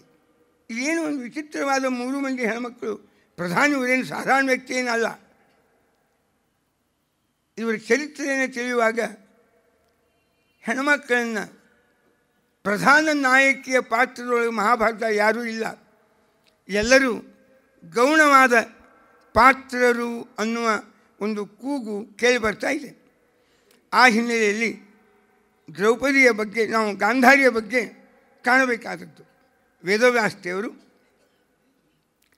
ಎಲ್ಲರಿಗೂ, ಸ್ತ್ರೀ ಪುರುಷರೆಲ್ಲರಿಗೂ ಗಾಂಧಾರಿಯಿಂದ 1 ಗುಣ, ಕುಂತಿಯಿಂದ 2 ಗುಣ, ವಿದುರನಿಂದ 3ನೇ ಗುಣ, ಕೃಷ್ಣನಿಂದ 4ನೇ ಗುಣ. ಈ 4 ಗುಣಗಳನ್ನು ನೀವು ತಿಳಿದರೆ ಅದು ನಿಮ್ಮ ಬದುಕನ್ನು ಎಂತಹ ಸನ್ನಿವೇಶದಲ್ಲಿಯೂ ಭದ್ರವಾಗಿ ಕಟ್ಟಿಕೊಳ್ಳಲಿಕ್ಕೆ ಸಾಧ್ಯ ಆಗ್ತದೆ ಎಂಬುದು ವೇದವ್ಯಾಸದೇವರ ಇಂಗಿತ. ಅವರು ಅದನ್ನೇ ತಮ್ಮ ಮಾತನ್ನು ವ್ಯಕ್ತ ಮಾಡಿದರು. ಅದರೊಳಗೆ ಕುಂತಿ ವೇದವ್ಯಾಸದೇವರ ದೃಷ್ಟಿಯೊಳಗೆ ಒಂದು ಧೈರ್ಯ, ಇನ್ನೊಂದು ಔದಾರ್ಯ, 2 ಗುಣಗಳ ಮೂರ್ತಿಮಂತ ಪ್ರತೀಕವಾಗಿ ನಮ್ಮ ಕಣ್ಣೆದುರಿಗೆ ವೇದವ್ಯಾಸದೇವರ ಚಿತ್ರಣದಿಂದ ಮೂಡಿಬಂದಂತಹ ಹೆಣ್ಮಗಳು ಪೃಥಾ ಕುಂತಿ. ಅವಳ ಎಲ್ಲ ಜೀವನವೂ ಸಮಸ್ಯಾಮಯನೇ. ಎಲ್ಲ ಜೀವನ, ಹುಟ್ಟು, ಬಾಲ್ಯ, ಬೆಳವಣಿಗೆ, ಆ ಕನ್ಯಾ ಅವಸ್ಥೆ, ಆವಾಗ ಒಂದು ಕಡೆ ದುರ್ವಾಸರು, ಒಂದು ಕಡೆ ಕರ್ಣನ ಹುಟ್ಟು, ಆಮೇಲೆ ಮದುವೆ, ಆಮೇಲೆ ಗಂಡನ ತಪ್ಪು, ಹಿಮಾಲಯದ ವಾಸ, ವೈಧವ್ಯ, ಮಕ್ಕಳ ಜೀವನದಾಗ ಯಾವ ಭೋಗಿಲ್ಲ, ಯಾವ ಮತ್ತು ಜೀವನದಾಗ ತ್ಯಾಗ, ಹಂಗೆ ಬಾಳಿ ಮಕ್ಕಳಿಗಾಗಿ ಜೀವನವನ್ನು ಹಿಡಿದು ಸಹಗಮನ ಹೋಗದೆ ಅವರ ಬೆಳವಣಿಗೆಗಾಗಿ, ಆ ತ್ಯಾಗಕ್ಕಾಗಿ ಹೆಣ್ಮಗಳು ಮತ್ತು ಬಂದಳು. ಎಲ್ಲಿ ಬಂದಳು? ಹಸ್ತನಾವತಿಗೆ. ಬಂದ ಕೂಡಲೇ ಶುರುವಾಯಿತು ಸಮಸ್ಯೆ. ಇವು ಪಾಂಡುರಾಜನ ಮಕ್ಕಳು ಅಂತ ಒಪ್ಪಿದರೆ ರಾಜ್ಯದ ಹೊಣೆಗಾರಿಕೆಯನ್ನು ಕೊಡಬೇಕಾಗ್ತದೆ. ಈಗಿಂದ ಇವರು ನಿರಾಕರಣೆ ಮಾಡೋಣ ಅಂತ ದುರ್ಯೋಧನ. ಅದಕ್ಕೆ ಅಪವಾದ ಕೊಡಬೇಕು ಅಂತ ಅಪವಾದ ಕೊಡ್ಲಿಕ್ಕೆ ಹೊಂಟ. ನಮ್ಮ ಕಕ್ಕನಿಗೆ ಮಕ್ಕಳಾಗುವ ಯೋಗ ಇಲ್ಲ, ಸಾಧ್ಯವೂ ಇಲ್ಲ, ಇವು ಯಾರಿಗೋ ಹುಟ್ಟಿದ ಮಕ್ಕಳು ಅಂತ ಅಪವಾದ. ಇತ್ತಾಗ ಗಂಡನ ಕಳ್ಕೊಂಡಿರ್ತಕ್ಕ ಅಪಾರವಾದ ದುಃಖ, ಚಿಕ್ಕ ಮಕ್ಕಳು ಕಾಪಾಡಬೇಕು ಎಂಬುವಂಥ ಕಳಕಳಿ ಮೇಲೆ ಈ ಅಪವಾದ. ಹಗಲ ರಾತ್ರಿ ದುರ್ಯೋಧನ ಈ ತಾಯಿ ಮಕ್ಕಳ ಸಹಿತವಾಗಿ ಕೊಲ್ಲಲಿಕ್ಕೆ ಯಾವ ಮಾರ್ಗವನ್ನು ಅವನೇನು ಕಡಿಮೆ ಮಾಡ್ಕೊಳ್ಳಿಲ್ಲ. ಅದು ವಿಷ ಹಾಕೋದು ಎಸ್, ಅರಿಗಿನ ಮನೆಯೊಳಗೆ ಸುಡೋದು ಎಸ್, ಹಾವು ಕಚ್ಚಿಸೋದು ಎಸ್, ಎಲ್ಲ ಉಪಾಯ ಮಾಡಿದ. ಇವುಗಳನ್ನು ಎದುರಿಸ್ಬೇಕಾಕಿ ಮಕ್ಕಳ ಸಂರಕ್ಷಣೆಗಾಗಿ. ಹೊರಗೆ ಹೋದ್ರೆ ಹಿಡಿಂಬ, ಬಕಾಸುರ, ಜರಾಸಂಧ ಇಂಥವ್ರ ಕಾಟ, ಅದನ್ನು ಎದುರಿಸ್ಬೇಕು ಅವಳು. ಇಲ್ಲಿ ಮನೆಯೊಳಗೆ ಒಬ್ಬರ ಅನುಕಂಪ ಇಲ್ಲ. ಭೀಷ್ಮ ದುರ್ಯೋಧನಗೆ ಅಂಜಿ ಒಂದು ದಿನ ಕುಂತಿಯ ಬಗ್ಗೆ ಸಹಾನುಭೂತಿಪೂರ್ಣವಾದ ಬೆಂಬಲ, ನಿಲ್ಲುವಿಕೆ, ನಾನು ನೋಡ್ತೀನಿ ನಿಮ್ಮನ್ನು ಅಂತನ್ನೋ ಧೈರ್ಯ ಕಳ್ತಂಗ ಕೊಡಲಿಲ್ಲ ಭೀಷ್ಮ. ದ್ರೋಣಾಚಾರ್ಯ ಅಂತೂ ಪಾಪ ಅವ್ರು ಹೇಳೇ ಬಿಟ್ಟಿದ್ರು, ನಮ್ಮದು ruling party is our party ಅಂತ ಹೇಳಿಬಿಟ್ಟಿದ್ರು. ಯಾಕಂದರೆ ನಾವು ಪರಾವಲಂಬಿಗಳು, ಇನ್ನೊಬ್ಬರನ್ನು ಅವಲಂಬಿಸಿಕೊಂಡೇ ಬದುಕಬೇಕಾದವರಿಗೆ ತನ್ನದೇ ಆದ ಸೈದ್ಧಾಂತಿಕ ಮೌಲ್ಯ ಅಂತ ಇರುವುದಿಲ್ಲ. ಯಾವ್ಯಾವ ಕಾಲಕ್ಕೆ ಉಪಯೋಗಕ್ಕೆ ಯಾವ ಮೌಲ್ಯಗಳು ಉಪಯೋಗ ಬೀಳ್ತಾವ ಅವರೇ ನಮ್ಮ ಪಾರ್ಟಿ ಅಂತನೂ ಪೈಕಿ ಅವರು. ಅದು ಅನಿವಾರ್ಯತೆ ಇತ್ತು. ಹೀಗಾಗಿ ಕೃಪಾಚಾರ್ಯರು ಏನು ಯಾರು ಧೃತರಾಷ್ಟ್ರ ಮಗನ ಸ್ವಾರ್ಥದಲ್ಲಿ ಮುಳುಗಿದ ಧೃತರಾಷ್ಟ್ರನಿಂದ ಕುಂತಿ ಏನು ಬಯಸಬಹುದಾಗಿತ್ತು? ನನ್ನವರು ಅಂತ ಜೀವನದಾಗ ಒಬ್ಬರು ಕುಂತಿಗೆ ಬೆಂಬಲಿಗರಾಗಿ ಉಳಿಲಿಲ್ಲ. ಗಾಂಧಾರಿ ದೊಡ್ಡ ಹೃದಯದ ಹೆಣ್ಮಗಳು ಅಂತ ಆಕೆ ಜೋಡಿ ಇದ್ದರೆ ಆಕೆನೂ ಒಂದು ಹೇಳಿದ್ಲು, ಕುಂತಿ ಪ್ರಯಾಹಿ, ನೀವು ಬೇರೆ ಮನೆಗೆ ಹೋಗು, ನೀವು ಕೂಡ ಇರೋದು ಬೇಡ. ಯಾಕೆ? ದ್ರೌಪದಿ ಬಂದಾಳ ನಿನ್ನ ಮನೆಗೆ ಸೊಸೆಯಾಗಿ, ಆದ್ದರಿಂದ ಇದು ಈ ಮನೆ ಒಡಿಲಿಕ್ಕೆ ಕಾರಣ ಆಗ್ತದೆ. ನನ್ನನ್ನು ಕಾಣಲಿಕ್ಕೆ ಅಂತ ಬಂದಿರತಕ್ಕ ದುರ್ಯೋಧನಾದಿಗಳು ದ್ರೌಪದಿನ ನೋಡ್ಕೋತ ನಿಂತರು ಅಂದರೆ ನಿನ್ನ ಮಗ ಭೀಮ ಅದನ್ನು ಕ್ಷಮ ಮಾಡುವುದಿಲ್ಲ. ಅದಕ್ಕೆ ನೀನು ನಿನ್ನ ಸೊಸೆಯನ್ನು ಕರ್ಕೊಂಡು ಬೇರೆ ಮನೆಯೊಳಗೆ ಇರು, ಇದು ಅಕ್ಕಿಸೋದಕ್ಕೆ ಇಲ್ಲೇ ಇರುವಂತಲ್ಲಿಲ್ಲ, ಕಳಿಸೇ ಬಿಟ್ಟರು. ಕುಂತು ಎಲ್ಲಿ ಇರ್ಬೇಕಿನ್ನು ವನವಾಸಕ್ಕೆ, ಅಮ್ಮ ನೀ ಕಷ್ಟಪಡಬೇಡ ವನವಾಸಕ್ಕೆ ಅಂಥೇಳಿ ಆಕಿನ ವಿದುರನ ಮನೆಯಾಗಿತ್ತು. 12 ವರ್ಷದ ವನವಾಸ, 1 ವರ್ಷದ ಅಜ್ಞಾತವಾಸ. ಅಂತೂ ಜೀವನದಾಗ ಕಣ್ಣೆದುರಿಗೆ ದೊಡ್ಡ ಭಾರಿ ಶ್ರೇಷ್ಠರಾದ ಸೊಸಿ ದ್ರೌಪದಿಯ ವಿಡಂಬನ ಕಣ್ಣೆದುರಿಗೆ ನಡೆದ್ರೆ ತಡೆಯೂ ಸಾಮರ್ಥ್ಯ ಇಲ್ಲ. ತಡೀಲಿಕ್ಕೆ ಯಾರಿಗೆ ಹೇಳಬೇಕು? ಎಲ್ಲರೂ ಮಾರಿ ಕೆಳಗೆ ಹಾಕ್ಕೊಂಡು ಕೂಗ್ತಾರೆ. ಭೀಷ್ಮ, ದ್ರೋಣ, ಕೃಪಾ ಎಲ್ಲರೂ ಹೇಳಬೇಕು ಯಾವಾಗ ಯಾರಿಗೆ?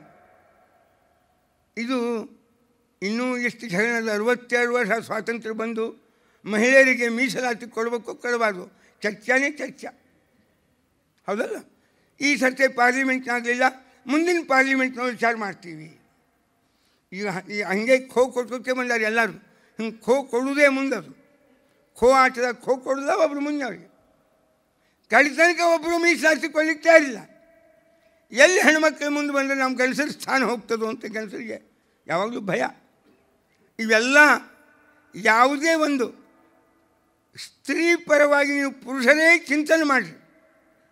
ಸ್ತ್ರೀ ಅಂದಿನಿಂದ ಇಂದಿನವರೆಗೂ ಬೆಳೆದು ಬಂದ ಒಬ್ಬ ಸ್ತ್ರೀಯ ಸಾಮಾಜಿಕವಾದ ಸ್ಥಿತಿಗತಿಗಳು, ಕುಟುಂಬ ಜೀವನದ ಒಂದು ಸ್ಥಿತಿಗತಿಗಳಿಗೆ ಅವಳೇ ಚಿಂತನೆ ಮಾಡಿದರೂ ಅನುಭವದೊಳಗೆ ಬಹಳ ವ್ಯತ್ಯಾಸ ಅಂದಿಗೆ ಇಂದಿಗೆ ಕಂಡು ಬರುವುದಿಲ್ಲ. ಕಾರಣ ಏನು? ಇದನ್ನು ನಾವು ತಿಳಿಯಲಿಕ್ಕೆ ಕುಂತಿಯ ಘನವಾದ ಒಂದು ವ್ಯಕ್ತಿತ್ವ, ಇಂಥ ಸಮಸ್ಯೆಗಳ ಮಧ್ಯದಲ್ಲಿ ಒಬ್ಬ ಹೆಣ್ಣುಮಗಳು ಏನು ದುಃಖ ತಡ್ಕೊಳ್ಳಿಕ್ಕಾಗಲಾರದೆ ತನ್ನ 3 ಜನ ಮಕ್ಕಳನ್ನು ಕರೆದುಕೊಂಡು ಪ್ರಾಣ ಬಿಟ್ಟಳು ಅಂತ ಪೇಪರ್ನ ಬರ್ತಿತ್ತು ನಿತ್ಯ. ಇನ್ನು ಹಂಗೆ ಮಾಡಬೇಕು, ಪುರುಷನ ವಿರುದ್ಧ ಒಂದು ಖಡ್ಗ ತೊಗೊಂಡು ನಿಂದಿರ್ಬೇಕೋ ಸಾಧ್ಯದಲ್ಲ ಹೆಂಗೆ, ಅಥವಾ ಮೌನವಾಗಿ ಬೆಂಕಿಯೊಳಗೆ ಸುಟ್ಟು ಹೋಗ್ಬೇಕು, ಅಥವಾ ಇದರ ವಿರುದ್ಧವಾಗಿ ಎದುರಿಸಬೇಕು. ಪ್ರಾಯ ಅರ್ಜುನಿಗೂ ಇವೇ ಬಂದಿದ್ದು. ವಿಷಾದ ಆಗಿತ್ತು. ವಿಷಾದ ಆದವರು ಮಾಡುವುದು 4 ಕೆಲಸ. ವಿಷಾದ ಯಾರ ಜೀವನದಾಗ ಬಹಳ ಆಗಿರ್ತದೆ ಅವರು ಮಾಡುವುದು ಅದರ ಪರಿಹಾರಕ್ಕೆ 4 ಕೆಲಸ. ಒಂದು, ಏನಾರೇ ಆತ್ಮಶೋಷಣ, ವಿಷ ತೊಗೊಂಡು ರೈಲ್ವೆ ಕೆಳಗೆ ಬಿದ್ದು ಆತ್ಮಹತ್ಯೆ ಮಾಡ್ಕೊಂಬೋದು ಒಂದು ಉಪಾಯ. ತಲೆ ಕೆಡಿಸ್ಕೊಂಡು ಹುತ್ತು ಹಿಡಿದು ಸೈಕಿಕ್ಕಾಗಿ ಹಾಸ್ಪಿಟಲ್ ಸೇರೋದು 2ನೇ ಉಪಾಯ. ಇಲ್ಲ ಅತಿ ವ್ಯಸನಿಯಾಗಿ ಅಖಂಡ ಕುಡಿಯೋದು ಸೇದೋದು ಮಾಡ್ಕೊತ ದೇಹ ಶೋಷಣೆ ಮಾಡ್ಕೊಂಬೋದು 3ನೇ ಉಪಾಯ. ಇಲ್ಲ ಯಾವ ವ್ಯಕ್ತಿಯಿಂದ ತನಗೆ ತೊಂದರೆ ಆಗ್ಯದ ಅವನ ವಿರುದ್ಧ ಕತ್ತಿ ಮಸಿಯೋದು 4ನೇ ಉಪಾಯ. ಇವು 4 ಆಗಲಿಲ್ಲ ಅಂದ್ರೆ ಮುಖ್ಯವಾಗಿರ್ತಕ್ಕ ಉಪಾಯ ಭಗವಂತನಿಗೆ ಶರಣ ಹೋಗಿ ನೀನೇ ನಮ್ಮ ಸಂರಕ್ಷಕ ಅಂತ ಹೋಗುವುದೇನದ ಈ ಉಪಾಯ ಅರ್ಜುನ್ ಮಾಡಿದ. ಅವು 4 ಜೀವನದ ವಿಷಾದಗಳಿಗೆ ಪರಿಹಾರ ಅಲ್ಲ, ಇದು ನಿಜವಾಗಿರ್ತಕ್ಕಂಥ ಪರಿಹಾರ ಎಂಬುವ ಮಾತು ತೋರಿಸ್ಕೊಟ್ಟ. ಆದ್ದರಿಂದ ಜೀವನದಾಗ ಮನುಷ್ಯ ಮಾಡಬೇಕಾಗಿರ್ತಕ್ಕ ಉಪಾಯ ಯಾವುದು, ಸ್ತ್ರೀ ಆಗಲಿ ಪುರುಷ ಆಗಲಿ, ಇದರ ಒಂದು ಸಾರ್ವಕಾಲಿಕವಾದ ಒಂದು ಚಿತ್ರಣ ನಮ್ಮ ಕುಂತಿ ಕೊಡ್ತಾಳೆ. ಅಕ್ಕಿ ಕೊಡುವ ಸಂದೇಶ 4 ಉಪಾಯ ಅಲ್ಲ, ಧೈರ್ಯದಿಂದ ಜೀವನದಾಗ ಬಂದದ್ದೆಲ್ಲ ಬರಲಿ ಅಂತ ಎದುರಿಸುವ ಏಕಮೇವ ಸ್ತ್ರೀ ಸಮಾಜದೊಳಗೆ ನಮ್ಮ ಯುಗದಿಂದ ನಾವು ಕೇಳ್ಕೋತ ಬಂದರೆ ಕಾಣುವ ಒಂದು ದೊಡ್ಡ ವ್ಯಕ್ತಿ ಕುಂತಿ ಪೃಥಾ. ಅದಕ್ಕೆ ಹೆಣ್ಮಕ್ಕಳು ಜೀವನದಾಗ ಯಾವಾಗಲೂ ಇರಬೇಕಾದದ್ದೇನು ಅಂದರೆ ಧೈರ್ಯ, ದೊಡ್ಡ ಧೈರ್ಯ ಇರಬೇಕು. ಧೈರ್ಯ ಇತ್ತು ಬೇಕಾದ ಸಮಾಜ ನಮ್ಮನ್ನು ಶೋಷಣೆ ಮಾಡಲಿಕ್ಕೆ ಎಷ್ಟೇ ಪ್ರಯತ್ನ ಪಟ್ಟರೂ ಅದನ್ನು ಎದುರಿಸುವ ತಾಕತ್ತು ಬರ್ತದೆ.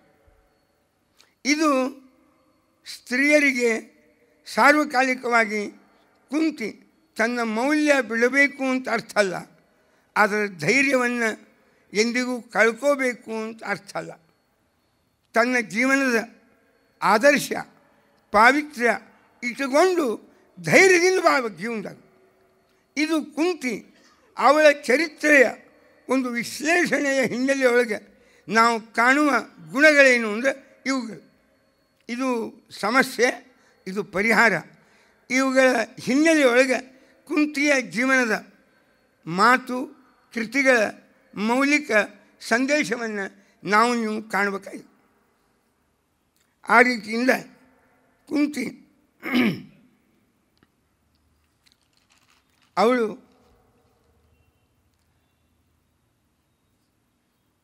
ಯಾವ ರೀತಿಯಲ್ಲಿ ಬೆಳೆದು ಬಂದಳು ಅಂತ.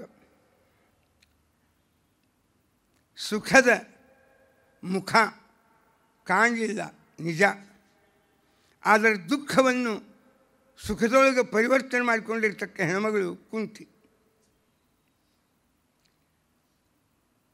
ಪ್ರಾಯ ಜಗತ್ತಿನ ಇತಿಹಾಸದೊಳಗೆ ದೇವರಿಗೆ ದುಃಖವನ್ನೇ ಕೊಡುವಂಥ ಬೇಡಿದವಳು ಒಬ್ಬಳೇ ಒಬ್ಬ ಹೆಣ್ಮಗಳು ಇಡೀ ಜಗತ್ತಿನ ರೆಕಾರ್ಡ್ನಾಗ ಕುಂತಿ ಒಬ್ಬಾಕನೆ. ಭಾಗವತ ಹೇಳ್ತದೆ, ವಿಪದಃ ಸಂತು ನ ಶಶ್ವತ್ ತತ್ರ ತತ್ರ ಜಗತ್ಪತೆ. ಕೃಷ್ಣ ಜೀವನದಾಗ ದುಃಖಗಳನ್ನೇ ಕೊಡು ಅಂತ ತನ್ನ ಭಗವನ್ನಿಷ್ಠ ಕೊನೆವರೆಗೂ ಉಳಿಲಿಕ್ಕೆ ಭಗವಂತನ ಸ್ಮರಣೆ, ಭಗವಂತನ ನೆನಪು, ತನ್ನ ಭಗವತ್ ಪ್ರಜ್ಞೆ ಆಗಲಿಕ್ಕೆ ದುಃಖಗಳನ್ನೇ ಬೇಡಿ ಪಡೆದ ಒಬ್ಬಳೇ ಒಬ್ಬ ಹೆಣ್ಮಗಳ ಜಗತ್ತಿನಾಗ ಅವಳು ಕುಂತಿ. ಅವಳಷ್ಟು ದುಃಖಗಳನ್ನು ಬೇಡುವ ಧೈರ್ಯ ಯಾರಿಗೂ ಇಲ್ಲ.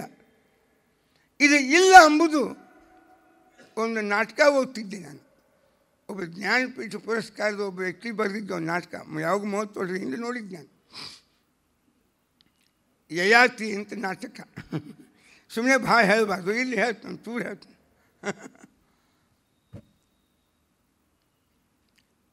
ಯಯಾತಿಗೆ 2 ಹೆಂಡಂದರು, ದೇವಯಾನಿ, ಶರ್ಮಿಷ್ಠ. ಶುಕ್ರಾಚಾರ್ಯರ ಮಗಳು ದೇವಯಾನಿ, ವೃಷಪರ್ವರಾಜನ ಮಗಳು ಶರ್ಮಿಷ್ಠ.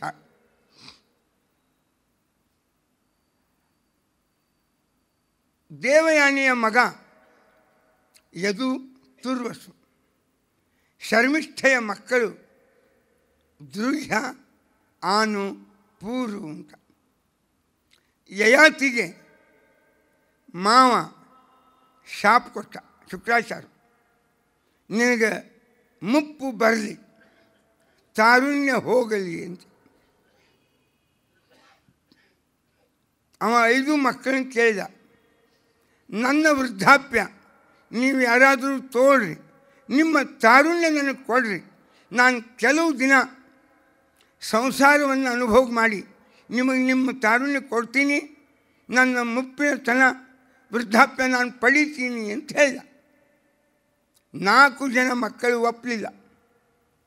ಪುರು ಕೊನೆಯ ಮಗ ಒಪ್ಪಿಕೊಂಡ, ತಾರುಣ್ಯವನ್ನು ಕೊಟ್ಟ, ವೃದ್ಧಾಪ್ಯವನ್ನು ಸ್ವೀಕಾರ ಮಾಡಿದ.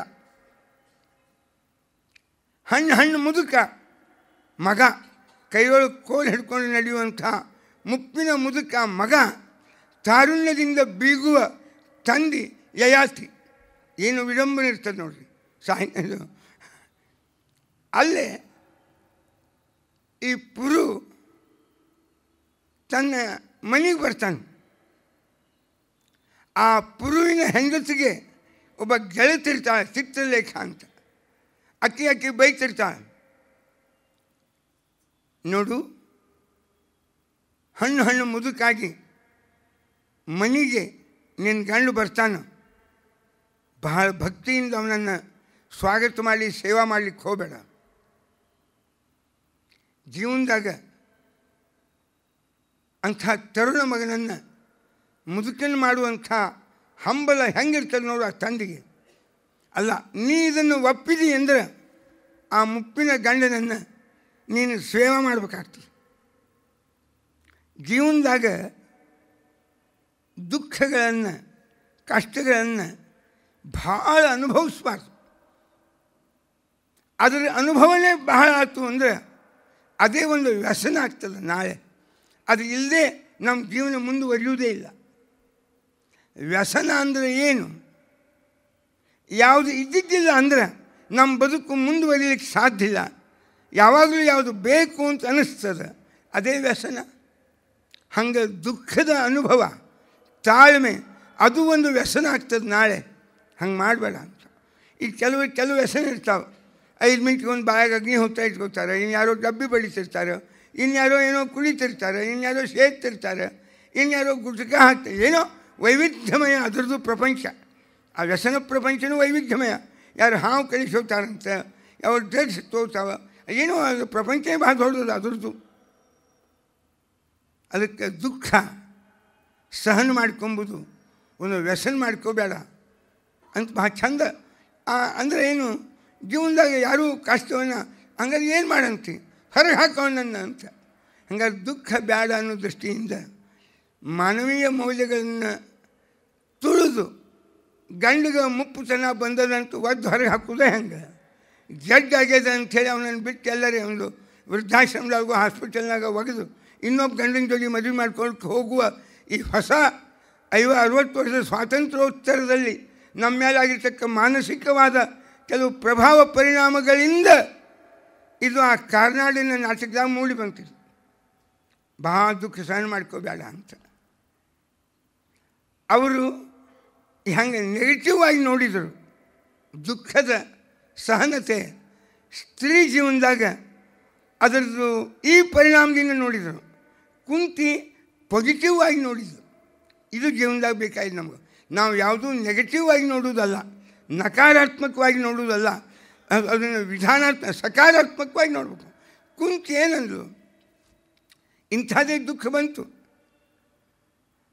ಬಂದಾಗ ಕೃಷ್ಣ ಅದನ್ನು ಪಾಸಿಟಿವ್ ಆಗಿ ತೊಗೊಂಡ್ಬಿಟ್ವಿ ನಾವು, ನೆಗೆಟಿವ್ ಆಗಿ ತೊಗೊಳ್ಳಿಲ್ಲ. ಪಾಸಿಟಿವ್ ಆಗಿ ಹೆಂಗೆ ತೊಗೊಂಡೆ? ಏನಿಲ್ಲ, ಜೀವನದ ಸಂಭ್ರಮದ ಅವಸ್ಥೆಗಳೇ ಒಮ್ಮೊಮ್ಮೆ ನಿನ್ನ ಮರೀಲಿಕ್ಕೆ ಕಾರಣ ಆಗ್ತವೆ. ಮನುಷ್ಯ ದೇವರನ್ನು ಮರೆಯುವುದು ಎರಡು ಕಾಲದಾಗ ಹೆಚ್ಚು. ಒಂದು ಭಾರೀ ಕಷ್ಟ ಬಂದಾಗ ಒಂದು ಮರಿತಾನೆ ದೇವ್ರನ್ನ. ಸಂಭ್ರಮ ಬಂತು ಅಂದರೆ ಧರ್ಮಾತಿಕ್ರಮಣ, ದೇವತಾತಿಕ್ರಮಣ ಯಾವಾಗಲೂ ಮಾಡೋದು ಯಾವಾಗ ಅಂದ್ರೆ ಭಾರಿಯಾದ ಸಮೃದ್ಧಿ ಬಂದಾಗ. ಆದ್ದರಿಂದ ನನಗೆ ಅವು ಎರಡೂ ಬೇಡ. ಜೀವನದಾಗ ನಿನ್ನ ಮರೆಯುವ ಅವಸ್ಥೆ ಬೇಡ. ನಿನ್ನ ಮರೀಲಿಕ್ಕೆ ಕಾರಣವಾಗುವ ಸಮೃದ್ಧಿಗಿಂತ ಸದಾ ನಿನ್ನ ನೆನೆಯಲಿಕ್ಕೆ ಕಾರಣವಾದ ಬದುಕಿನ ದಾರಿದ್ರ್ಯವೇ ನನಗೆ ಪರಮಾಂಜನ ಅಂತ. ಇದು ಕುಂತಿಯ ಪರಿಸ್ಥಿತಿಗಳನ್ನು ಸಕಾರಾತ್ಮಕವಾಗಿ ಸ್ವೀಕಾರ ಮಾಡಿ ಅದರಿಂದ ತನ್ನ ಜೀವನವನ್ನು ರೂಪಿಸಿಕೊಳ್ಳುವ ವಾಸ್ತವತೆಗೆ ಕೊಟ್ಟ ಸಂದೇಶ. ಇದು ಕುಂತಿಯ ಸಂದೇಶ. ಯಾವುದೇ ಪರಿಸ್ಥಿತಿಗಳನ್ನು ನಮ್ಮ ವಿಚಾರಗಳಿಗೆ ಅನುಗುಣವಾಗಿ ಪರಿವರ್ತನೆ ಮಾಡಿಕೊಳ್ಳುವ ಸಾಮರ್ಥ್ಯ ನಮಗುಂಟೋ? ಯಾರಿಗೂ ಇಲ್ಲ.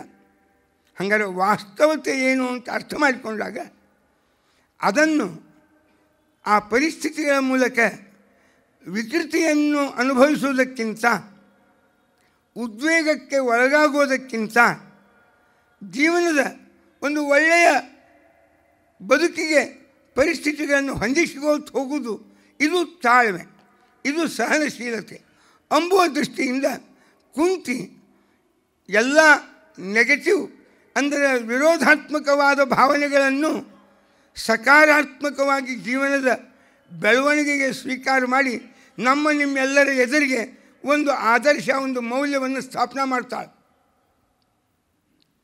ನೀವು ಯಾರು ಪರಿಸ್ಥಿತಿಯನ್ನು ಬದಲಾಯಿಸಿಕೊಳ್ಳಲಿಕ್ಕೆ ಬೇಕಾಗುವ ಸ್ವಾತಂತ್ರ್ಯ, ವ್ಯಕ್ತಿತ್ವ, ಪುಣ್ಯ ಹೊಂದಿಲ್ಲ. ಅದರ ವಿರುದ್ಧ ಹೋರಾಡುವ ಧೈರ್ಯವೂ ಇಲ್ಲ. ಬೇಡ, ಇದಕ್ಕೆ ಒಂದು ಉಪಾಯಕ್ಕೆ ಅದನ್ನು ಉಪಯೋಗ ಮಾಡ್ಕೊಂಡು ಬಿಡ್ರಿ. ಭಗವಂತನ ಸ್ಮರಣೆಗೆ ಅದನ್ನು ಉಪಯೋಗ ಮಾಡಿಕೊಳ್ಳಿ, ಸಾಧನಕ್ಕೆ. ಇದು ಕುಂತಿ ನಿಮಗೆ ಜೀವನದಾಗ ಇನ್ನು ಯಾವುದೋ ಒಂದು ಬರುವ ಕಷ್ಟಗಳನ್ನು ಇನ್ನು ಯಾವುದೋ ಒಂದು ರೀತಿಯಾಗಿ ತೊಂದರೆಗೆ ನಾವು ಅದನ್ನು ಬಳಸೋದಕ್ಕಿಂತ ಈ ರೀತಿಯಾಗಿ ಯಾಕೆ ಬಳಸೋಬಾರ್ದು ಎಂಬುವ ಒಂದು ದೃಷ್ಟಿ ತನ್ನ ಬದುಕಿನಿಂದ ಕೊಡುವ ಹೆಣ್ಮಗಳು ಕುಂತಿ. ಭಾಳ ಕಷ್ಟ ಅನುಭವ.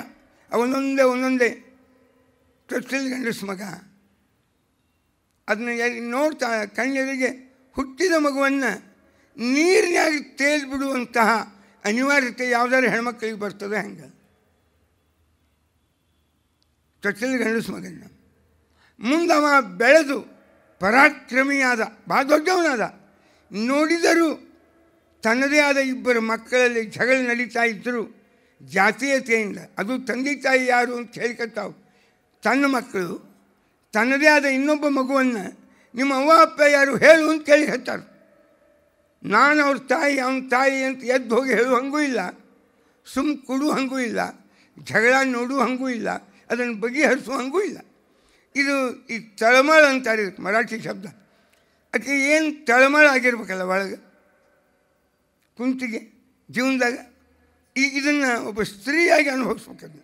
ಹಿಂಗೆ ಕುಂತಿಯ ಜೀವನ ಒಬ್ಬ ಸ್ತ್ರೀಯಾಗಿ ಅನುಭವಿಸಿ ನೋಡಿದಾಗ ಏನು ಒಬ್ಬ ಹೆಣ್ಮಗಳ ಜೀವನದಾಗ ಬರಬಹುದು, ಎಲ್ಲ ಆಪತ್ತು ವಿಪತ್ತುಗಳನ್ನು ಅನುಭವಿಸಿಯೂ ತನ್ನ ವ್ಯಕ್ತಿತ್ವಕ್ಕೆ ಕುಂದು ತರದೆ, ತನ್ನ ವ್ಯಕ್ತಿತ್ವವನ್ನು ಹಾಳು ಮಾಡಿಕೊಳ್ಳದೆ, ಎಂದೂ ಇಡೀ ಜೀವನದಾಗ ತಾನು ತನ್ನ ವ್ಯಕ್ತಿತ್ವವನ್ನು ಕೊನೆಯವರೆಗೂ ಆ ಧೈರ್ಯ ಅದನ್ನು ಕಳ್ಕೊಳ್ಳಾರೆ ಬಾಳಿದಂತಹ ಏಕಮೇವ ಹೆಣ್ಮಗಳು. ಇದು ನಮ್ಮ ಇಂದಿನ ಅವಶ್ಯಕತೆ. ಇಂದಿನ ಮುಖಾಮುಖಿಯಾಗಿ ನಾವು ನೋಡೋದು ಕುಂತಿಯನ್ನು ಅಂದರೆ ಹೆಣ್ಮಕ್ಳ ಜೀವನದಾಗೆ ಆಗಲಿ ಗಂಡಸರ ಜೀವನದಾಗೆ ಆಗಲಿ ಧೈರ್ಯ ಅಂಬುದು ತನಗೆ ಇಟ್ಕೋಬೇಕು ನಾವು. ಆ ಧೈರ್ಯದಿಂದಲೇ ಭರವಸೆ ಬರ್ತದೆ ನಮ್ಮ ಜೀವನದಾಗ. ಆ ಧೈರ್ಯ ಬೇಕು. ಈ ಧೈರ್ಯವನ್ನು ನಮ್ಮ ಜೀವನದಾಗ ತುಂಬ್ಕೋಬೇಕು ಅಂತ ಆಗಿದ್ರೆ ಅದನ್ನು ಕೊಡುವ ಒಬ್ಬ ಹೆಣ್ಮಗಳು ಅಂದರೆ ಕುಂತಿ. ಎಲ್ಲ ಪರಿಸ್ಥಿತಿಯಲ್ಲೂ ಕೊನೆಗೆ ನೀವು ಕೇಳಬೇಕು, 12 ವರ್ಷದ ವನವಾಸ ಮುಗಿದು 1 ವರ್ಷದ ಅಜ್ಞಾತವಾಸ ಮುಗಿದು ಇನ್ನೇನು ಕೃಷ್ಣ ಶಾಂತಿ ಸಂಧಾನಕ್ಕೆ ಅಂತ ಬರ್ತಾನೆ. ಶಾಂತಿ ಸಂಧಾನಕ್ಕೆ ಕೃಷ್ಣ ಬಂದಾಗ ಹಾಗೂ ಆತ್ಮ ನನ್ನ ಮಕ್ಕಳು ಭಾಳ ಕಷ್ಟಪಟ್ಟಾರ, ನನಗೂ ಈ ಮಕ್ಕಳನ್ನು ನೋಡೇ ಇಲ್ಲ, 13 ವರ್ಷ ಆಯ್ತು, ಏನಿಲ್ಲ ಸುಮ್ಮ ದುರ್ಯೋಧನಾದಿಗಳು ರಾಜ್ಯ ಆಳ್ತಾರಲ್ಲೋ ಹಾಕ್ಕೊಳ್ಳಿ ಹೋಗಿ ನಾವೆಲ್ಲರೂ ಕಾಡಿನಾಗಿರೋನು ಬಂದುಬಿಡು ಅಂತ ಹೇಳಿ ನನ್ನ ಮಕ್ಕಳಿಗೆ ನೋಡಬೇಕಾಗ್ಯದ ಅಂತ ಹಿಂಗೆಂದು ಧೈರ್ಯವನ್ನು ಕಳ್ಕೊಂಡು ತನ್ನ ಪ್ರೀತಿ ಸ್ನೇಹ ವ್ಯಾಮೋಹ ಇದರೊಳಗೂ ತನ್ನ ಧೈರ್ಯ ಕಳ್ಕೊಳ್ಳಿಲ್ಲ, ಕರ್ತವ್ಯ ಮರೀಲಿಲ್ಲ. ಇದು ಬಹಳ ದೊಡ್ಡದಂಥ ವ್ಯಕ್ತಿತ್ವ. ಕೊಚ್ಚ ಕೃಷ್ಣಗೆ, ಕೃಷ್ಣ ನನ್ನ ಮಕ್ಕಳಿಗೆ ನೀ ಹೋಗಿ ಹೇಳು ಏನು, ಯದರ್ಥಂ ಕ್ಷತ್ರಿಯ ಸೂತೆ ತಸ್ಯ ಕಾಲೋಯಮಾಗತಃ. ಯಾವ ಉದ್ದೇಶಕ್ಕಾಗಿ ಒಬ್ಬ ಕ್ಷತ್ರಿಯ ತಾಯಿ ಮಕ್ಕಳಿಗೆ ಜನ್ಮವನ್ನು ಕೊಟ್ಟಿರ್ತಾಳೆ ಆ ವೇಳೆ ಈಗ ಬಂದದಂತ ಹೇಳು. ನಿಮ್ಮ ತಾಯಿ ಒಬ್ಬ ಕ್ಷತ್ರಿಯ ತಾಯಿಯಾಗಿ ನಿಮ್ಮಂಥ ವೀರ ಕ್ಷತ್ರಿಯರೆಂಬ ಮಕ್ಕಳಿಗೆ ಯಾವ ಉದ್ದೇಶಕ್ಕಾಗಿ ಜನ್ಮ ಕೊಟ್ಟಿದ್ದಾಳೆ ಆ ವೇಳೆ ಈಗ ಬಂದದಂತ ನೋಡು ಅಂತ. ಆಗೋಕ್ಕೆ ಧೈರ್ಯ ಹೋಗಿದ್ದಿಲ್ಲ. ಇದೇ ಧೈರ್ಯ. ಅದಕ್ಕೆ ವೇದವ್ಯಾಸದೇವರು ಕುಂತಿಯ ಧೈರ್ಯವೇ ಧೈರ್ಯ. ಎಲ್ಲ ಮಕ್ಕಳು ವನವಾಸಕ್ಕೆ ಹೋದರು, ಧೈರ್ಯ ತಂದ್ಕೊಂಡ್ರು. ವಸ್ತ್ರಾಪರಣ ಆಯಿತು, ಧೈರ್ಯ ತಂದ್ಕೊಂಡ್ರು. ವನವಾಸದ ದುಃಖವನ್ನು ಅನುಭವಿಸಿದಾಗಲೂ ಧೈರ್ಯದಿಂದಿದ್ಲು. ಪ್ರತಿ ಹಂತದೊಳಗೆ ಇನ್ನು ಮಕ್ಕಳಿಗೆ ಯುದ್ಧದ ಸಂದೇಶವನ್ನು ಹೇಳುವಾಗೂ ಅದೇ ಧೈರ್ಯದ ಸಂದೇಶ ಇದ್ಲು. ಇದು ಬಹಳ ದೊಡ್ಡದ, ಹೇಳ್ತೀನಿ ನಾಳೆ ನಾಳೆ. ವಿದುಲೋಪಾಖ್ಯಾನ ಅಂತ ಕರೀತಾರೆ ಆಕಿ ಶಾಂತಿ ಸಂಧಾನದ ವೇಳಕ್ಕೆ ಕೆಲವು ಉಪದೇಶ ಮಾಡ್ತಾಳೆ. ಒಂದು ದೊಡ್ಡ 2-3 ಅಧ್ಯಾಯದ ವಿದುಲೋಪಾಖ್ಯಾನ ಅಂತ.